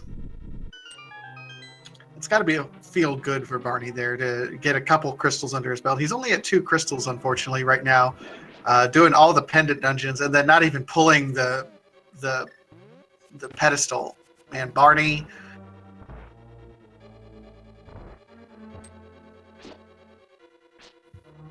Speedrum making his way into the Revert Turtle Room, a collection of 8 Terrapin enemies, which can be quite a nuisance to get rid of. Thankfully, we did find the lamp, so we can at least see what we're doing. Makes it slightly easier at this point in time. Barney's going up here to check Hobo. Finally getting the flipper, so he's not sequence breaking anything, hoping that something is here. Yeah, definitely a slight aversion to using sequence breaks, which of course is not a bad thing, but it could potentially come back to bite you.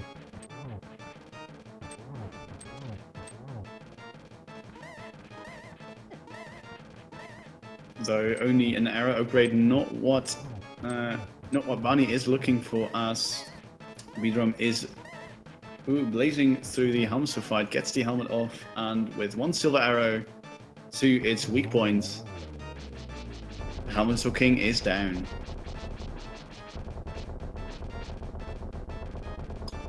Well done, DBrum. And Barney is flippering over here to the Zora area, so we'll see what he finds over here. I mean, we've already made these checks, but this is going to be Barney's first time. Yes, definitely have been putting off this area for a while, although it did only recently come into logic for Barney. Now, with that crystal pickup from DBrum, that does open up the Fat Fairy as well as the possibility for a vanilla sword.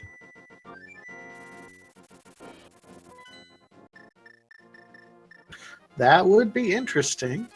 And we see DBrum going ahead, and what? Is he going to be checking the Pyramid Fairy prior to going into Swamp Palace? You know, he doesn't have to, but I get the feeling that he might.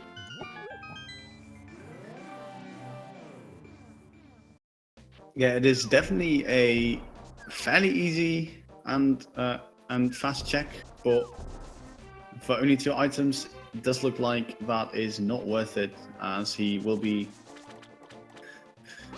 scouring the Swamp Palace. 6 items to find, so definitely statistically a higher chance of having a sword, although we know that nothing of importance will be found. Barney now going into Ice Palace. We do know there's quite a few things, at least nice safeties in Ice Palace for Barney. He'll find the cape, he'll find half magic. I believe Quake is in here as well.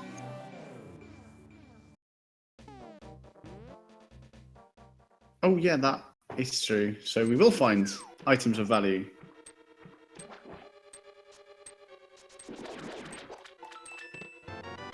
Again, this game can be rather confusing sometimes, especially when you have 2 different points of views.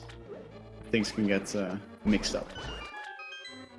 I will say I am quite happy that we as a speed gaming community has decided not to do quad races for this tournament.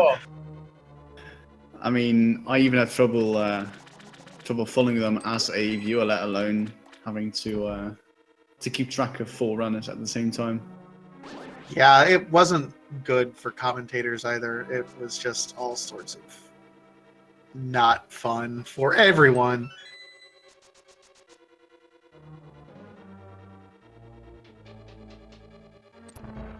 Barney coming in with the double Stalfos kill is going to make his way to the Ice Palace bum jump.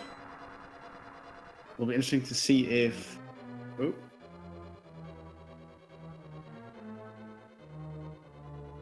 we will get to see the bomb jump. Does look like that is Barney's idea. Now, Brum did have a little trouble setting up the bomb jump correctly, mainly due to having the level 1 sword instead of the bigger master sword. Yeah, so Barney's also trying to set it up. Oh, looks like he's got it there. No, never mind. And to correct Chet, it's called a tunic, not a dress. Get it right, chat. We love you.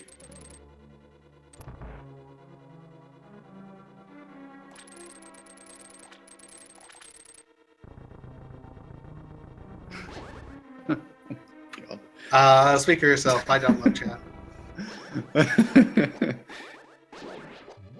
I mean, we're getting some really mean comments about our legendary hero. Of course, all that aside, Brum is making his way further into the dungeon, as Barney does get the correct setup for the Ice Palace Brum jump.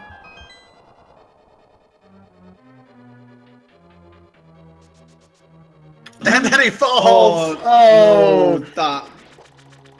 No, that is a mental killer, and the frustration slashes.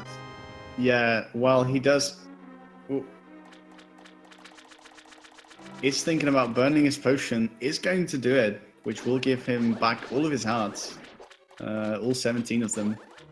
So he will be able to try again. With his heart count, he would have been able to try it once, as bombs only do half a heart of damage with red mail. But as you can see there, pits are another one of the damaging entities that does a fixed amount of damage, regardless of mail upgrade.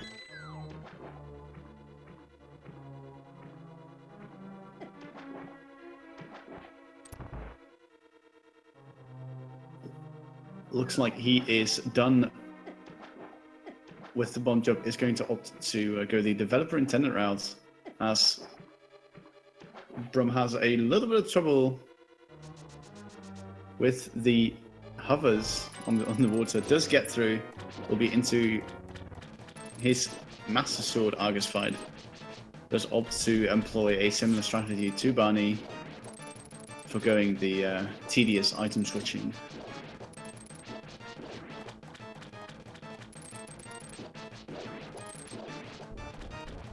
I mean, the good news is he isn't going to lose any time in Ice Palace due to routing, because DBrum had to do the same thing. The bad news is he spent probably 3 times as long on that than DBrum did, unfortunately. Yes, determination can be a virtue, but within a race, it can cost quite a lot of time to get one particular trick, as we saw Barney having a little bit of trouble as Brum is having some target practice, gets the snipe onto Vidrius. They'll be receiving a nice refill, which would save a couple of frames from the crystal animation.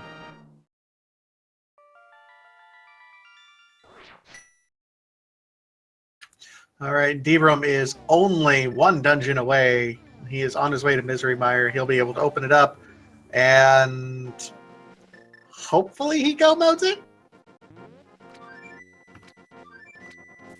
I mean, at this point, having been through Strong Palace, not finding a sword, I would pretty much just assume that the rest of the swords are hiding in Ganon's tower. Which, of course, if we were Ganon, would be the best option. I mean, yeah, if you're Ganon, why don't you just hide all the swords in and just say, "Ha, I'm gonna hide it behind this curtain. You can't get him." Now, we did find a way around that by way of the Swordless Randomizer, which completely removes all of his sword and adds a couple of minor tweaks, such as you mentioned, removing curtains, as well as making Ganon vulnerable to the hammer. Yeah, but ain't nobody got time for that. I mean, kudos to people who do swordless mode, but I played this game to enjoy myself, not torture myself, so yeah. Yes, definitely one of the more harder challenges within the game. Of course, taking away the one item that the game pretty much revolves around. Now, Brum using the bug net to catch himself a safety fairy, definitely not a bad choice. Misery Mire is still a rather difficult dungeon, as Barney will be receiving his half magic, or his cape rather.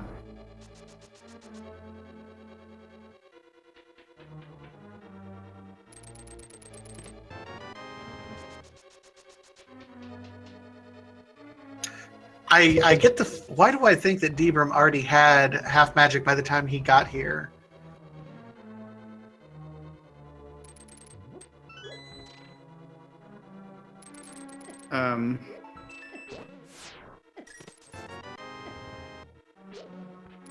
It is chat.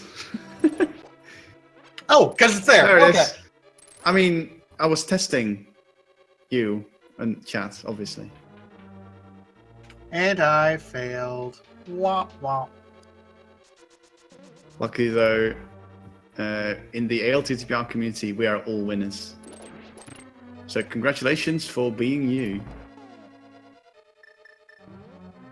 I feel like I need to accompany that with like some sort of thumbs up, cheesy grin with bling coming off my teeth.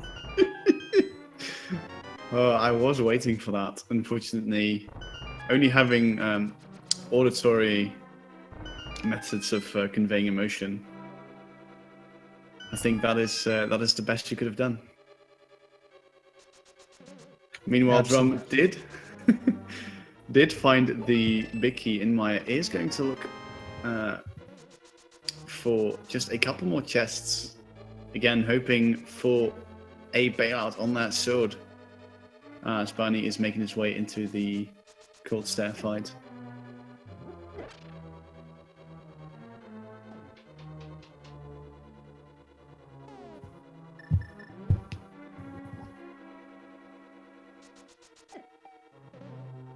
All right, so Barney with a little bit more magic and Master Sword. I don't believe DBrum actually had Master Sword. I think he was still on Fighter Sword when he came in here last, so gonna have a little bit easier of a cold stair fight.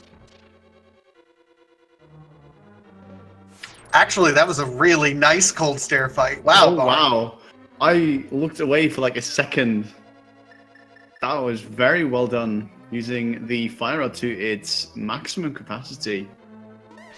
Wow, I'm actually going to rewatch this on the stream. Wow, a very nice fight indeed.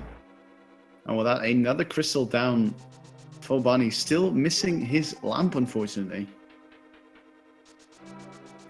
And the rough part is, with the lamp hidden in Mimic Cave, I don't know if he's going to make that dip or not.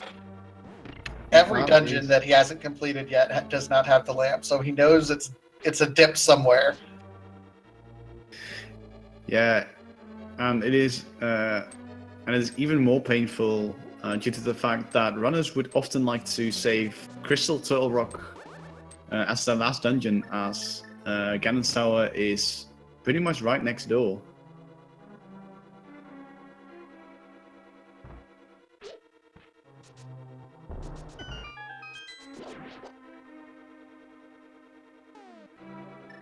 DBrum working his way here through Misery Mire, getting ready for a Vitreous fight. Silver's Vitreous, no reason to... And Barney, is Barney doing it? I think it's happening. There is still a possibility for a vanilla sword. All right, chat, get your guesses in. What's going to be on the pedestal? We haven't checked we don't have a book. We have no idea what it's going to be. Powder into book into a sword. Sorry. Not sorry. No, you're not sorry at all. As we do get the machine gun Vitreous fights with the silver arrows, as Barney is pulling out the Master Sword. And it's just unfortunately not the answer. We'll do a little dance on the pedestal. Yeah, he's upset. Rightfully so, I think. But, ladies and gentlemen of the ALTTP Randomizer community, it's time for everyone's favorite game. There are 22 treasure chests in Ganon's Tower that can possibly hold the Ganon's Tower Big Key. If you have subscribed to any of the Speed Gaming Network of channels or have donated at least 250 bits to any channel, you will be entered into our leaderboard, 1 through 22. Where is Ganon's Tower's Big Key? Okay, no more with that announcer voice. Stan, what's your guess? What I usually do is I will usually ask my phone for a random number, as is fitting with the randomizer, and unfortunately, 22 came out. Oh, your phone is cruel right at the moment. Yes, and with the standard route, that will be the famed tile room. I mean, it has just an equal opportunity as everyone else, so that's fair.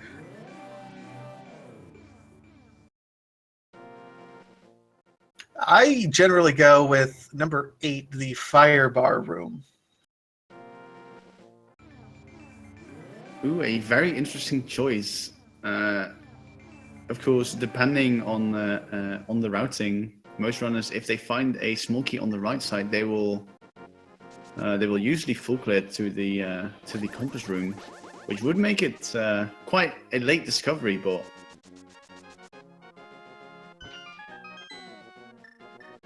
of course, everything we'll just have to see what routes that our runners are going to take, as we do dig up a big 20. I'm trying to figure out. Brum is still looking for that sword. He does not want to go into Ganon's tower without at least temper.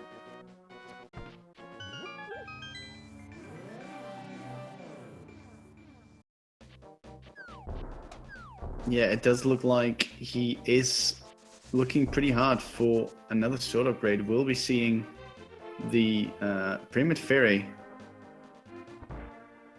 which could very well hold this sword, which will be pretty hype. And Barney looks like he's actually on his way up to Turtle Rock, which will have the lamp, which is what he's looking for. It does also have Quake. I'm sorry. Quake was in Turtle Rock. It was not in Ice Palace. Yes, both of the required items fairly close together. Barney will be very happy to find those, of course. As Brum is taking the big bomb to the Pyramid of Power. Now, this bomb is the only bomb in the game that is powerful enough to blow up this wall. It also doesn't damage you. You can just stand right next to it. You're fine. Yeah, very true. Of course, this game flawlessly coded. It's brilliant, isn't it? Especially the jump. What the? You have got to be joking me. My goodness. So, Vanilla. he was looking for a sword. Oh my god. Oh my goodness. And with that, Brum will officially be heading up Death Mountain for the last time. There is still some time to get your guesses in for the Ganon's Tower Big Key guessing game. Yeah, we won't stop it until we see them enter Ganon's Tower, so... Oh my god, I mean, jeez. Wow. DBrum is missing one sword that we know is in the Skullwoods Big Key place. He didn't touch Skullwoods at all, I don't think. That is correct. Did avoid it. Even with its 3 unique items, although the only one of value being the sword upgrade. So Barney is making the play. He's going where he knows he needs to go, and then he'll soon be in go mode. And dead rocked. Oh, no. You know what, DBrum? You deserve it after that. Oh dear. Yes, ascending the Death Mountain in the Light World is slightly faster than going the Dark World route, if you do not get Dead Rock blocked.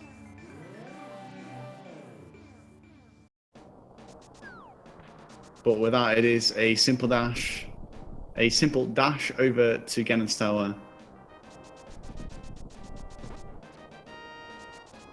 Absolutely. So DBrum's, man, entering at 2 hours, you got to know that he feels behind at this point in time. Yeah, being almost 2 hours into the run, you definitely start to wonder, where is my opponent?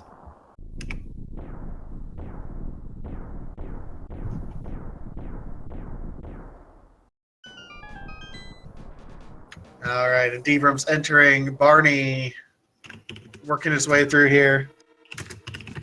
And looks like DBrum is going to start with a right side start. We'll see if it pays off. Definitely the more standard routing. But no key, so guess what? You're going left. the torch is next. Bob's torch, aptly named after the Glist Fairy right before the Almost fight. If the item is left on the torch, the available sprites will get a little bit corrupted, and it has led to the similarly named character Bob, who is guarding one of the chests. Yeah, as much as we like Bob, it's kind of inevitable that you get hit by him every single time that you're there. Oh, there's the powder. And now we can get rid of him as well. Although that would be truly, truly horrible, right? Yeah, I mean, Bob's like the mascot of Zelda Randomizer, really and truly. All right, here's my guess. Number 8. Come on. Nope. We need bombs. My guess is still in the running, so it'll be interesting to see where that big key's going to be. To point out, someone asks in chat, is there a playable Bob sprite? Yes, there is. Is there? Oh my god, I have to check that out sometime. And on that note, a shout out to the sprite developers. I believe Barney is using the vanilla Link sprite, but DBrum is using the dark Link sprite. Yeah, we have a ton. I think we have something like 80 different sprites available, and they're not all like. No, very few of them are reskins like DBrum is using. I mean, there's some really creative people out there. So big shout out. Also, what I wanted to point out while we're on the topic, notice DBrum's hearts. They are green. Oh yes, that is an added feature to the randomizer, both for a little bit of customization as well as to help for color blindness. Absolutely. It's just one of those accessibility issues. Someone who came to us with some red colorblind issues asked for some help. That's why you see the little stars next to the green pendant and also to the 5-6 crystals, just to easily denote them. But at the same time, changing the heart colors here. That's a new feature with the hearts there on version 29. Yes, at the moment they are only limited to the color palette that is already used for the heads-up display here. So you will only have the choice between the standard red, yellow, green, and blue colors. And with that, oh no, I think he's gonna do it. He killed Bob! And then the Bob corruption actually transfers to the other anti-fairy over there. So Bob still lives. Bob is incorporeal. Bob is forever. He transferred his soul to his friend. Press F, X, or square to pay respects. All right, so Barney finding the Quake medallion, and he's about to find, he's going to be so happy. Or, you know, we're going to get another Bombos Rage. Definitely at this point, being one of the last locations after pulling the pedestal, it's got to really feel behind at this point. Oh, as book. we find the book. And no Bicky! The right side has the answer.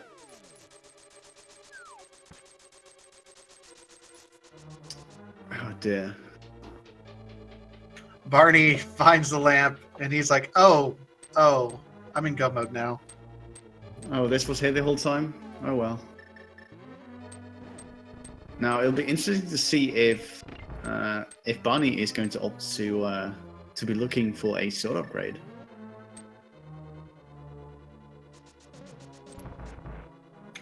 I mean, I don't know if he'll spend quite as much time as DBrums did. And we know where his sword upgrade is literally right here. It's on Spiral Cave. Yes, that is the one that Barney missed, unfortunately, on his first trip up the mountain. All right, we have 17 through 21 coming up.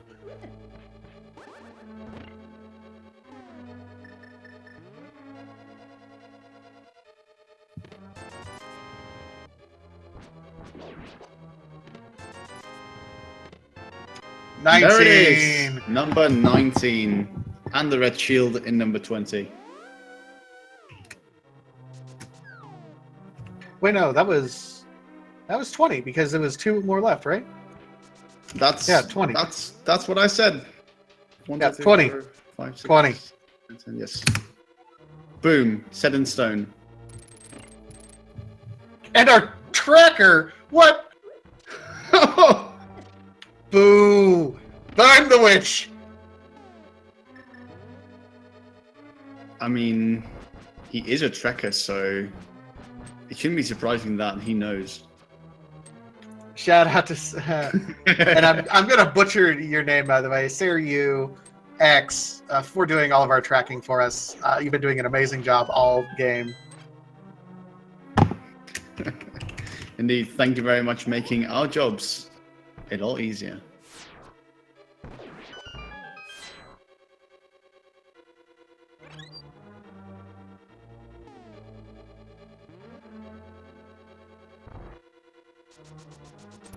Meanwhile, Barney into the laser bridge. As DBrum is about to make his way into the gauntlet. A series of enemies-filled rooms full of traps and evil creatures. It looks like you haven't set up Whoa, whoa, whoa, whoa. You can connect smart devices. Sorry about that. It's all right. It's entertaining. It's activated. It thought I said the command. I'm not going to say it. That would activate it. That would only activate it more. Anyway. Hey, Alexa, tell us how awesome we are. Thankfully, I am using headphones, so no accidentals. Although the people at home might be a little less lucky. And on that note, hey Siri, follow both of these runners, Barney as well as DBrum on Twitch. I'm sorry, Twitch hasn't set that up with me yet. Oh, that's too Wow, bad. that's a surprising answer. Wow, technology is amazing. I mean, look what we are able to do with a 25-year-old game. We can order Alexa to follow a 25-year-old game. You know, this is awesome. And you know what? I'm going to repeat that command or that request to our wonderful chat. If you haven't followed these runners yet, what are you doing with your lives? DBrum and barnyFF. Thank you guys so much for running for us.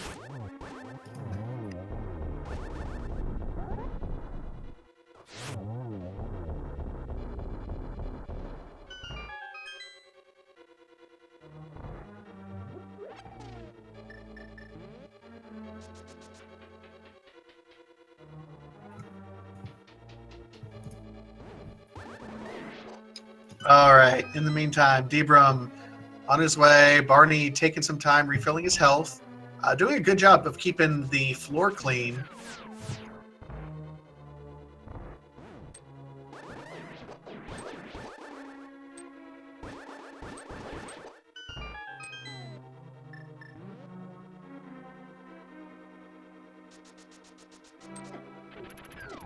Oh, DBrum not quite making the dash through there. Those soldiers are kind of a pain to get through.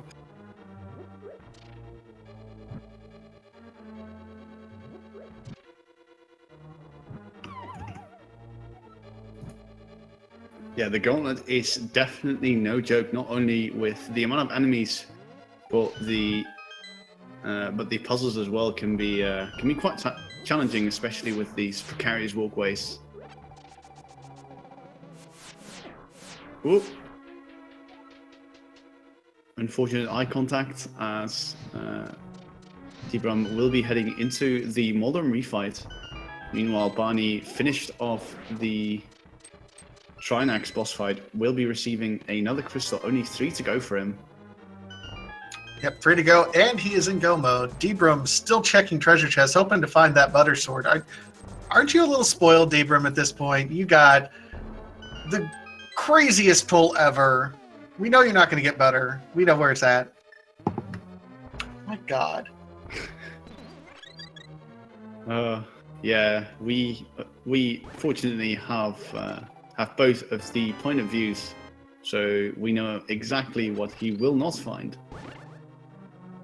And at this point, there is pretty much nothing that is going to help either of our runners advance faster through this game. Oh, oh, Oh, don't. Okay. don't. Oh. One troll dome is more than enough for this rando seed. And with that, What? we get the mirror shield from the last What is test in the game. this? Oh, This. I'm disgusted. I am legitimately disgusted. Hey, can we get a new one for that? No? Alright, looks like we're just gonna roll with a seed instead. Oh my God. Aghanim 2. Aghanim will split into 3 forms, 2 phantoms, 1 real. Again, same premise as Aghanim number 1. We didn't see that today, but 50-50 chance of the real Aghanim shooting an energy ball or a blue ball.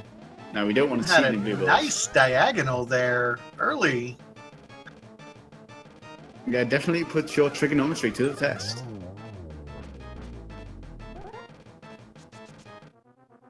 All right, DBrum, on our way. We're just going to try to make some blue bacon here. Barney is on his way over to pod.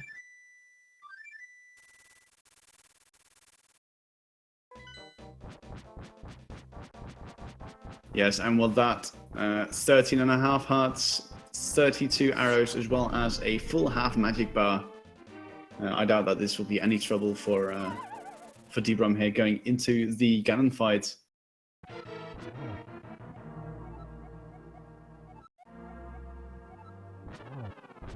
Ooh, and a tracker trying to fool us with that butter sword. Oh, tracker. Oh. We can see you. We can see you. Phase 1 already completed. We'll see if he gets the 1 cycle on phase 2. No, not quite the 1 cycle on phase 2, so he's going to have to do a few more slashes here.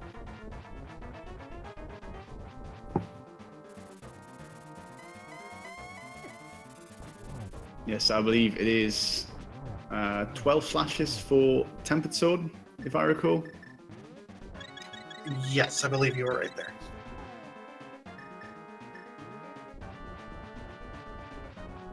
Brum will be using his potion to get his health back. Definitely a good choice. You don't want to die on the Ganon fight. It is one of the worst feelings. Oh, he's getting hugged. A bit of a bear hug there. The fire's all over him. Man, he's got to be real careful now. Yeah, especially with that floor collapsing. And now we're going to see Ganon teleport like 8 times. No, okay. Fairly nice pattern then. And yes, we did find the silver arrows in the... Oh, and he takes it! Oh, no! Oh, that's... Oh, you really hate to see that. Was considering a saving quit to stock up. Fortunately, though, does have a couple of potions as well as a fairy. It's going to opt to take the safety fairy outside of the Pyramid of Power. Definitely a good choice. I'm a little bit curious why he... Okay, never mind.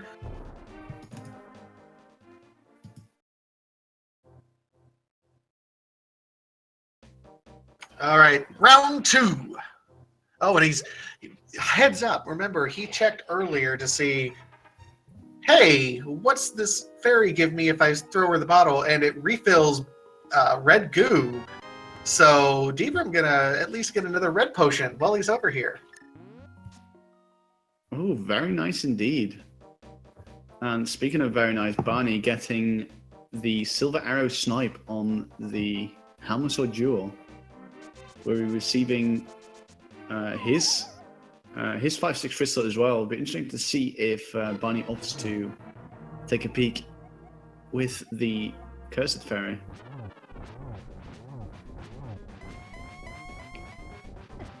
Meanwhile, Brum straight into the thick of it, already starting the Ganon fight. Now into the second phase again.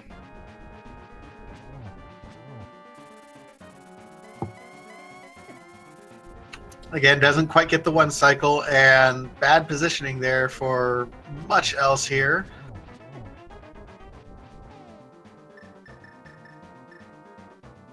Ooh, is going to check his potion, see what he still has in his inventory. Definitely not a bad choice. You obviously want to know how much you still have. Of course, enough arrows to go around a couple times. Yeah, he's not worried about arrows at all. At this point, he's just trying to avoid another Ganon fall, I think.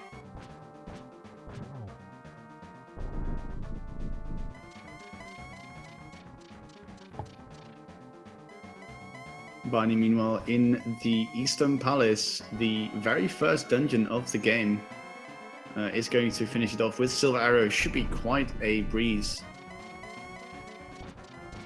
As DBrum is hanging his way into the last phase of Ganon once he stops teleporting. I mean... Oh, please. There we go. Yeah, once you restart a boss fight, the RNG is completely reset. Otherwise, both the runners on their first time will always have the exact same RNG.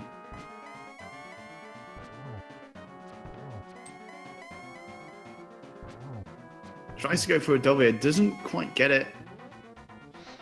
And I believe one more arrow will do the job.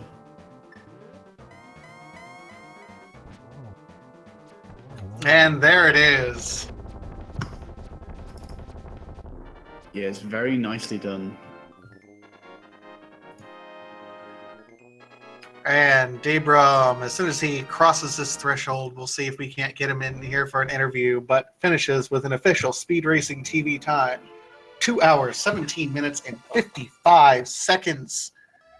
GG, DBrum88. Spam those emails and wilds, chat. Yes, and with that amazing finish, we are also seeing the silver arrows used for the Armos fights. Very well done here from Barney's side. We'll be receiving another crystal. Only Misery Mire left to go.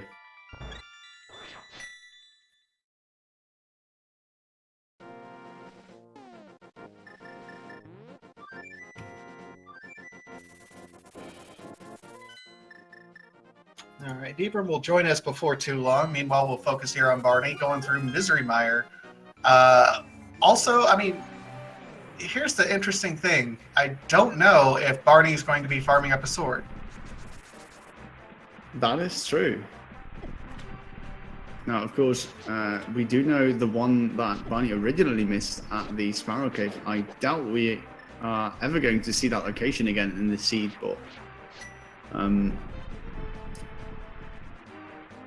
but we might even get the Fifth Fairy check, just like DBrum did. DBrum, sorry.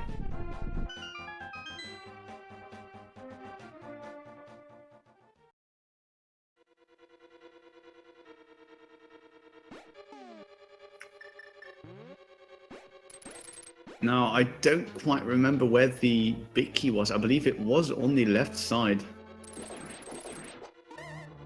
Yeah, it was a little bit deep. It wasn't a super fast go mode for Misery Mire. Yeah, unfortunately, Misery Mire, one of the dungeons that might take the exact same amount of time between full clearing and go mode, depending on the big key's location. That's really the most dependent part of it all. Is and Barney's just having a rough time with this Wizroom. Definitely, phasing out in and out of existence is very difficult to work around, but does get it done in the end. Will be making his way through the dungeon. Of course, going to check the bridge first, which, if it does contain the big key, it is a so-called gold mire, as it is the fastest chest to check.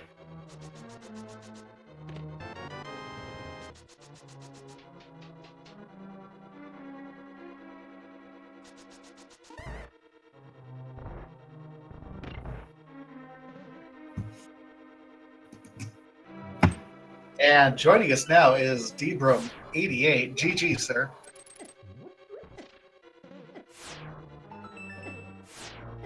Yes, very good race indeed. GG as well from me.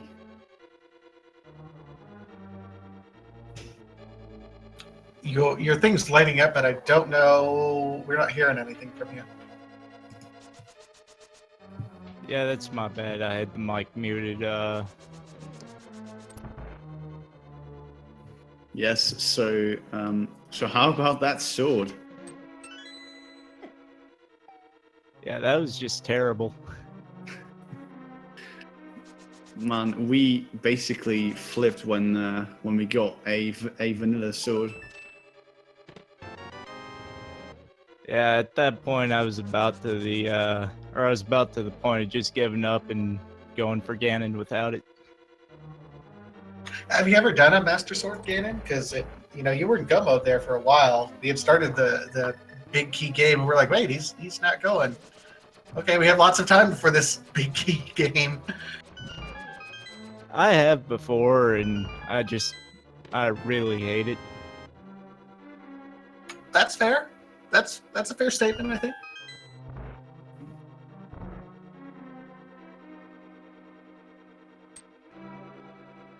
So what were your thoughts going through this scene? Did you ever feel behind, ahead at any point? What was your thought process? Well, some of those dark rooms I didn't do too good in, like Pod. I don't know, I just started feeling behind when I spent way too much time doing those.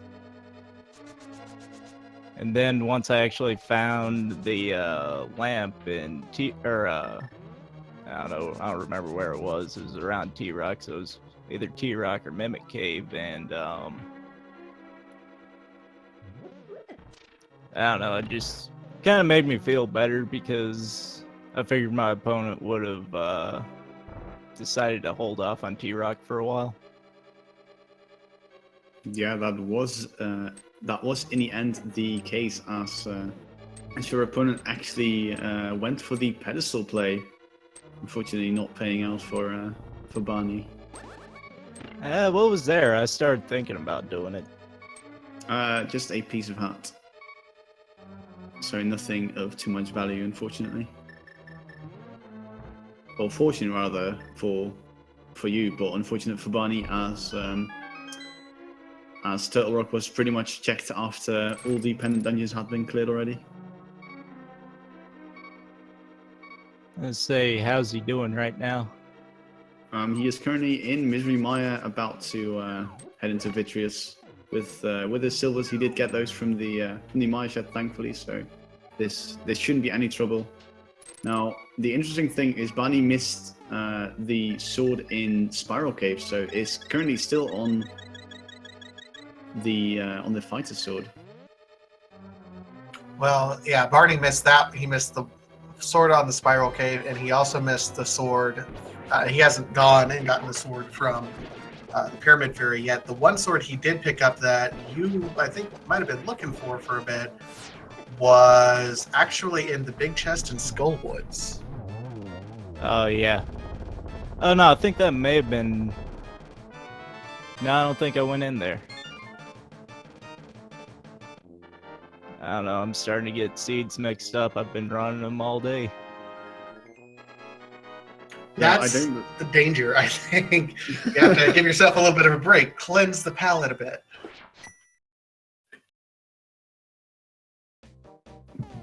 Yeah, thankfully though, it didn't seem that that affected you too much. Were there any interesting like logic routings that you noticed? Of course, with the Titan myths being in the King's Tomb, with Mire on the library. Not that I can think of off the top of my head. I mean, once I hit it, I kind of just put it out of my mind, and I could probably end up giving you a better answer after I go back and rewatch the race.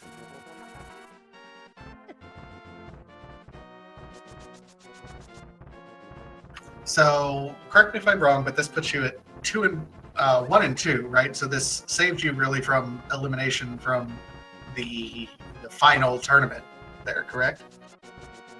Yeah, I believe so.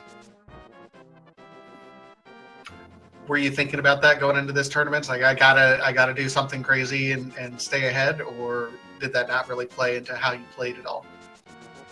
Well, I don't know. The last 2 races, I've just played like garbage. I made bad decisions, and I figured this one, if I win it, cool. I'll actually start trying harder. And if I lose it, I might as well go all out and try and go for the perfect losing record.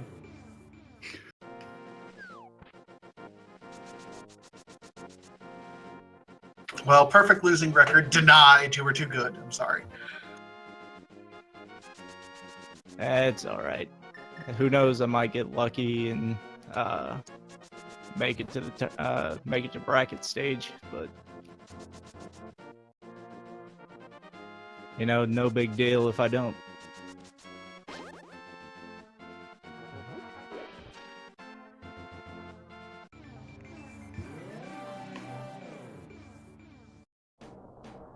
All right. Any final thoughts for us as we're getting ready to see Barney enter Ganon's tower? Nothing off the top of my head, but guess I'm gonna step in, finish watching the race, and see how he does. All right. Thank you so much. Again, that was DBrum88. If you liked what you saw from him, go ahead and give him a follow here on Twitch. Thank you so much, DBrum. No problem. And please don't follow me. I never stream unless I'm racing. I'm also not that entertaining.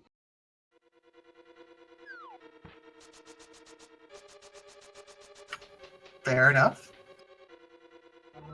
Well, I've got to say, we had our share of fun watching you as well as Barney go up against each other.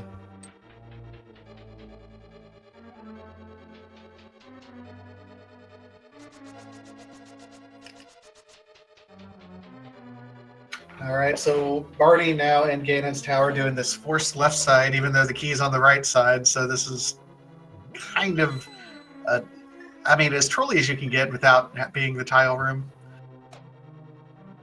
Yeah, being in the second to last chest, I believe, was it 20? That's 20. Brum found it at. Yeah, I was actually about to ask about that, if it was, or what the count was on it. Yeah, it was 20. You only had 2 chests to go. You had one more that you went ahead and opened, and then there was the tile room, and that was it.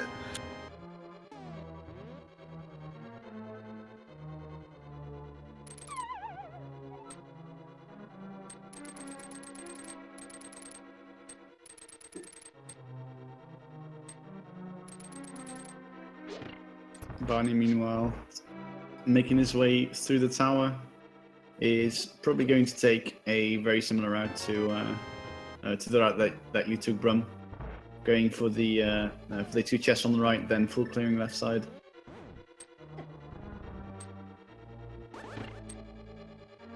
Yeah, I don't know, that always seems to make sense to me, because I almost never find the key on the left side, or right side, or whichever side I did last. Fair enough. Statistically, that is the most optimal route to take.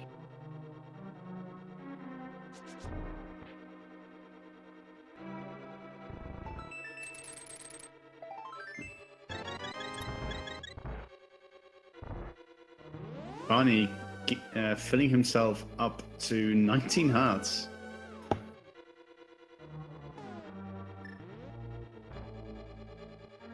Random room coming up.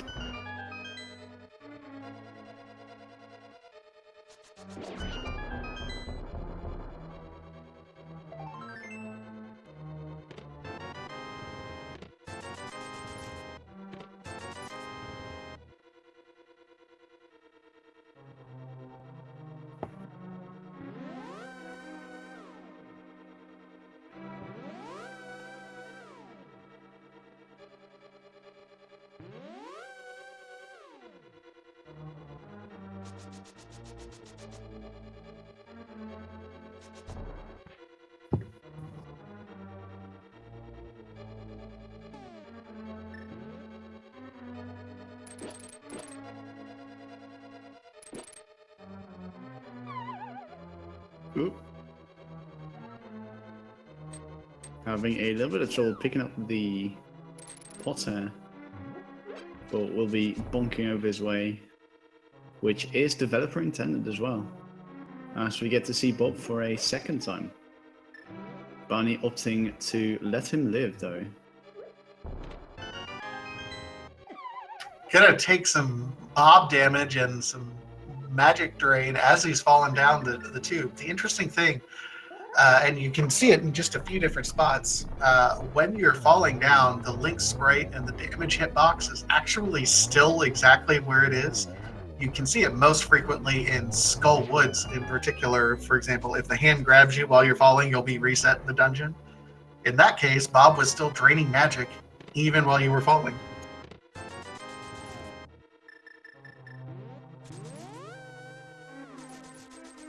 Yeah, thankfully that bug was fixed in later releases of A Link to the Past. Which is why you will see most runners wait a little bit before entering the Mothra fight. Again, as I said before, if you see a runner do something, it's probably because they want to avoid a time loss. As was I, ignorant, just diving straight into the hole and getting grabbed by the Wall Master. Oh, did that happen to you once? More than once, maybe. It's okay. You know, these things happen. Nobody's perfect. Definitely not a good time. All right, Barney getting ready to pick up his big key. 19 hearts. Wow, Barney's cleared a lot. He's done every single dungeon. He's, pulled the pedestal. He's just done it all at this point. Yeah, pretty much an almost 100% seed for Barney. As he will be heading up the tower, big key in hand. I don't know about 100%, but he's probably over 200 collection rate, I think, at this point.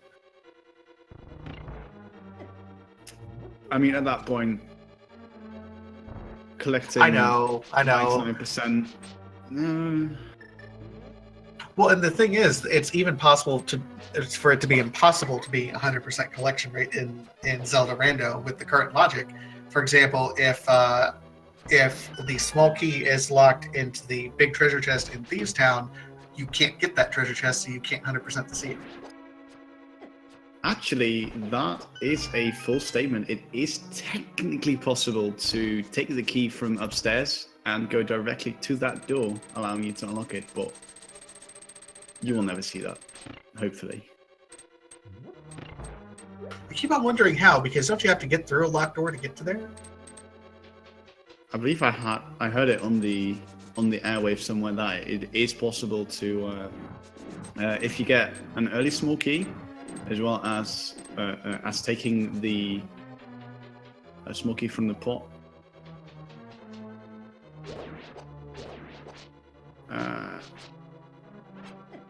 Yeah, that should be possible because the key door is after you have to hit the switch. Oh, that key. Okay. Yeah, it's a very convoluted setup, but it is technically possible. For some odd reason, I was thinking the key that you picked up right next to the blind boss room. I'm like, wait, there's a door right there. Yeah, you do need a key for that door. The only chest that is truly locked would be the Tower of Hera basement chest. So the That's point right. still stands. You can still not get 100%, possibly. Yes, although, yeah, only if the Hera small key is in the basement.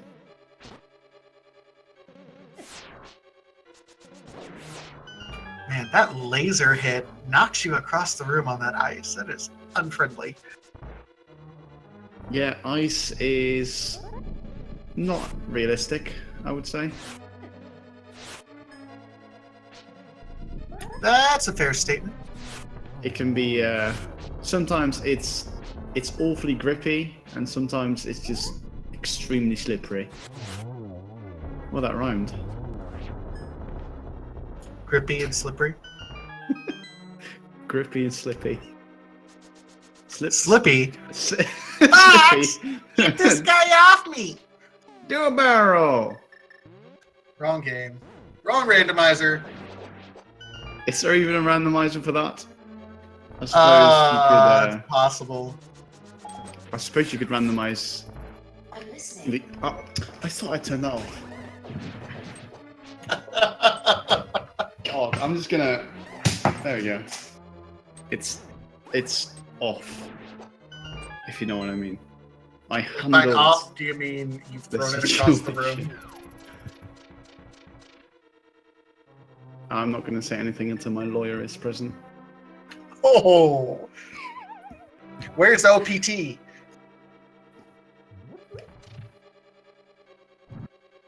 OPT lawyer. Wonderful runner in our community. Actually, a real life lawyer.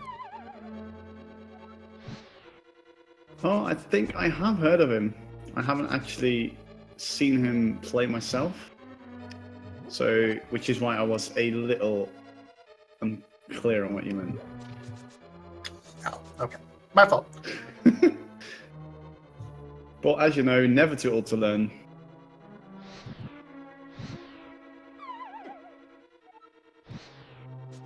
Barney having a little bit of trouble with the torches. Does get through in the end though. Man, that was close there for a bit too.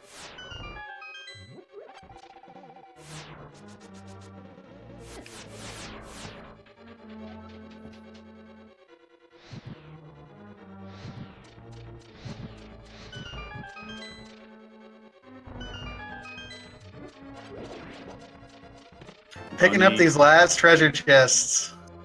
Yeah, still hoping to be clutched out with a sword. Unfortunately, Oh, he's gotta go back and kill that enemy. Oh, that is true. He He's still got needs... one more key that he needs.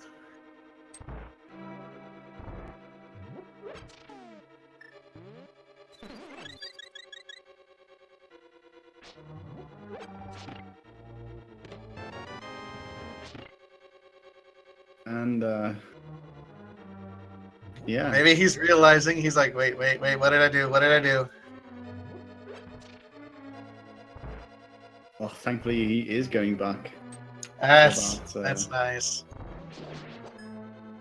Yeah, the one mini helmet sword that did live was the one with the key.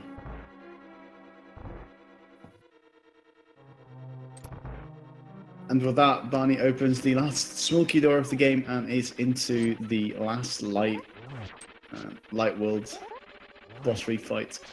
3 spins with the master sword, and Moldum is down.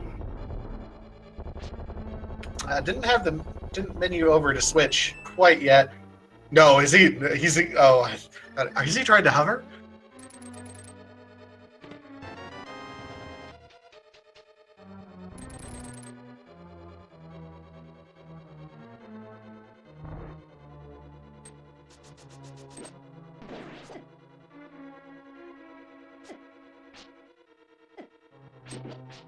Oh man, these mini Helmosaurs really trolling him on here. Alright, he gets through.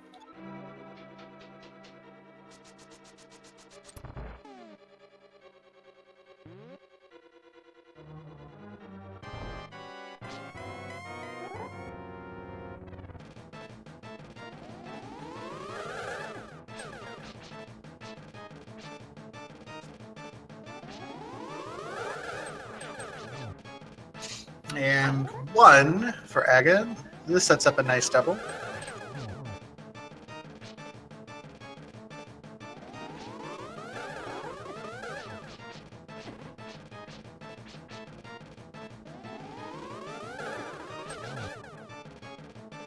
And the clone actually just blasted him straight through. Fortunately, he does get a blue ball.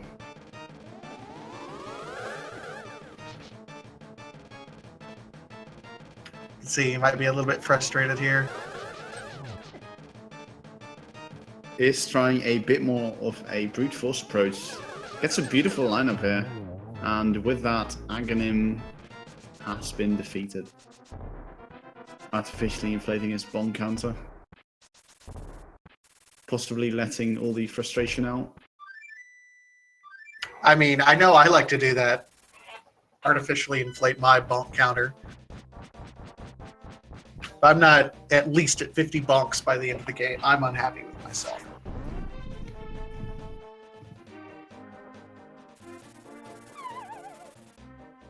But Barney is going on to the Ganon fight, and oh, he's gonna try to spin strat it.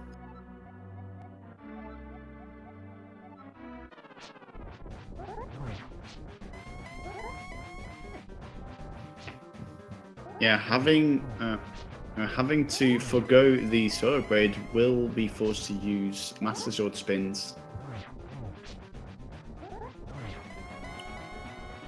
I think the most regrettable thing is that he had that tempered sword absolutely available had he chosen to just do that one location.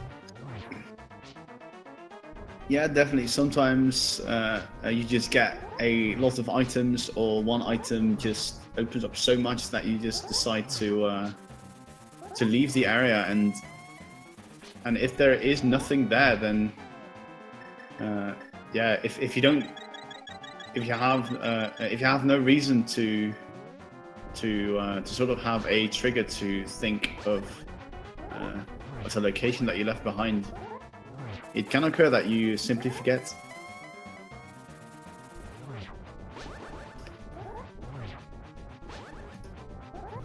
Alright, Barney doing alright. He's about to run out of magic again, though. We'll see if I think this gets him through phase 2, though. Yep. Yes, ooh, has to be careful of the lingering fire bats. In my opinion, the most annoying enemy. Because no matter where you are, they always seem to just spiral into you. Especially unfair because you can't move. And you can't see where they're coming from either. Oh yeah, they'll just shoot from out the wall.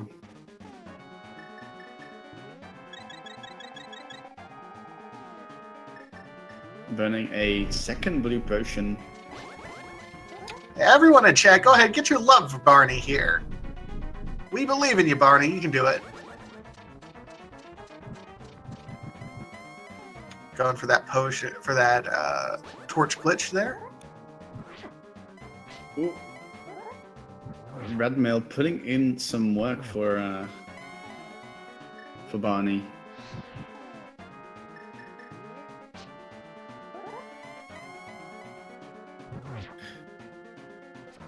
Ooh. Fires in the wrong direction, unfortunately. Does have a lot of arrows to spare. He's got 2 shots in. He's just got to get 2 more hits in. And yeah, that red mail is doing so much work for Barney right now. Can you imagine being able to knock Ganon down his own pit? That'd be funny. Well, clearly he's too fat. He can't, like, he gets stuck. Like the Ninja Turtles in their sewer pipes. Oh, that makes for easy easy wailing on him. I get would. And there it is. There's the fourth hit. Yes, Barney giving a proper wailing, regardless of whether or not Ganon is stucker. And with that, Barney will be collecting his Triforce with an official time of 2 hours, 45 minutes, and 36 seconds. Absolutely. GG, barnyFF. Spam those emails in Wilds chat.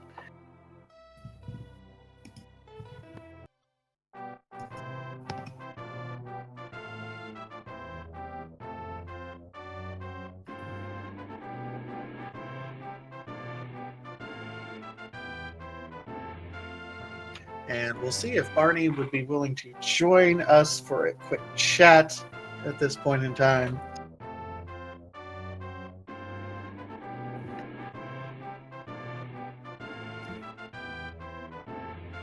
While we are waiting on Barney,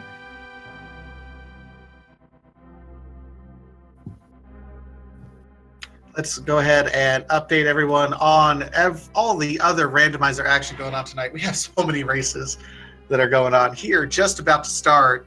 We have 2 races about to start here in the next 10 minutes over on Speed Gaming 2. Rubel versus Hacksaw. That's going to be an amazing race. I'm going to head over there myself. We also have Recitador versus ZZZ Cube over on ALTTP Randomizer 2. At 9 o'clock Eastern, we have Hyo 24 versus Rockland. That's on ALTTP Randomizer 4. Also at 9 o'clock, Hippo v. Gloin. Hippo versus Gloin is going to be a great match. That's going to be on SG3. Also at 9, Flip versus Karnath FD on ALTTP Randomizer 3. And then at 9:30 on Speed Gaming, the main channel, Dementius the Tormentor versus Lanxion. That's going to be at 9:30. Still, so many awesome races going on tonight. Tomorrow is also just absolutely loaded, start to finish with races. Get your randomizer fixed while you can, guys. We've got plenty of races going on. Yes, there will definitely be no shortage of randomizer. It does look like Barney's going to opt out. So with that, I think that's going to do it for us. Any last minute thoughts on the seed from my wonderful co-commentator Stan? Definitely been an exciting one. Unfortunately, did not work out for Barney, missing not only his sword but also opting to pull the pedestal. Definitely a hype race. Definitely one to be worth a rewatch, I believe. Absolutely. So just a reminder, go ahead and give both of these runners a follow if you can. DBrum88 and barnyFF here on Twitch. Also a reminder, go ahead and if you like randomizer action, give us a follow. Speed Gaming's 1 through 6. We're using 6 kind of consistently now, and ALTTP randomizer 1 through 4. Also, another shout out to our wonderful tracker, Siriu X. I know I'm butchering it, man. It's fine. Names are hard. It's all right. and with all of that, that'll do it for us. My name's Fantasia. Yes, and with that, I could also recommend following the YouTube channel at youtube.co.uk/Speed Gaming Channel. I finally learned that from the top of my head, and That's nice. yeah, and with that, I believe that will do it for us for today. Hope you enjoyed the race, and until next time. Have a great one, guys.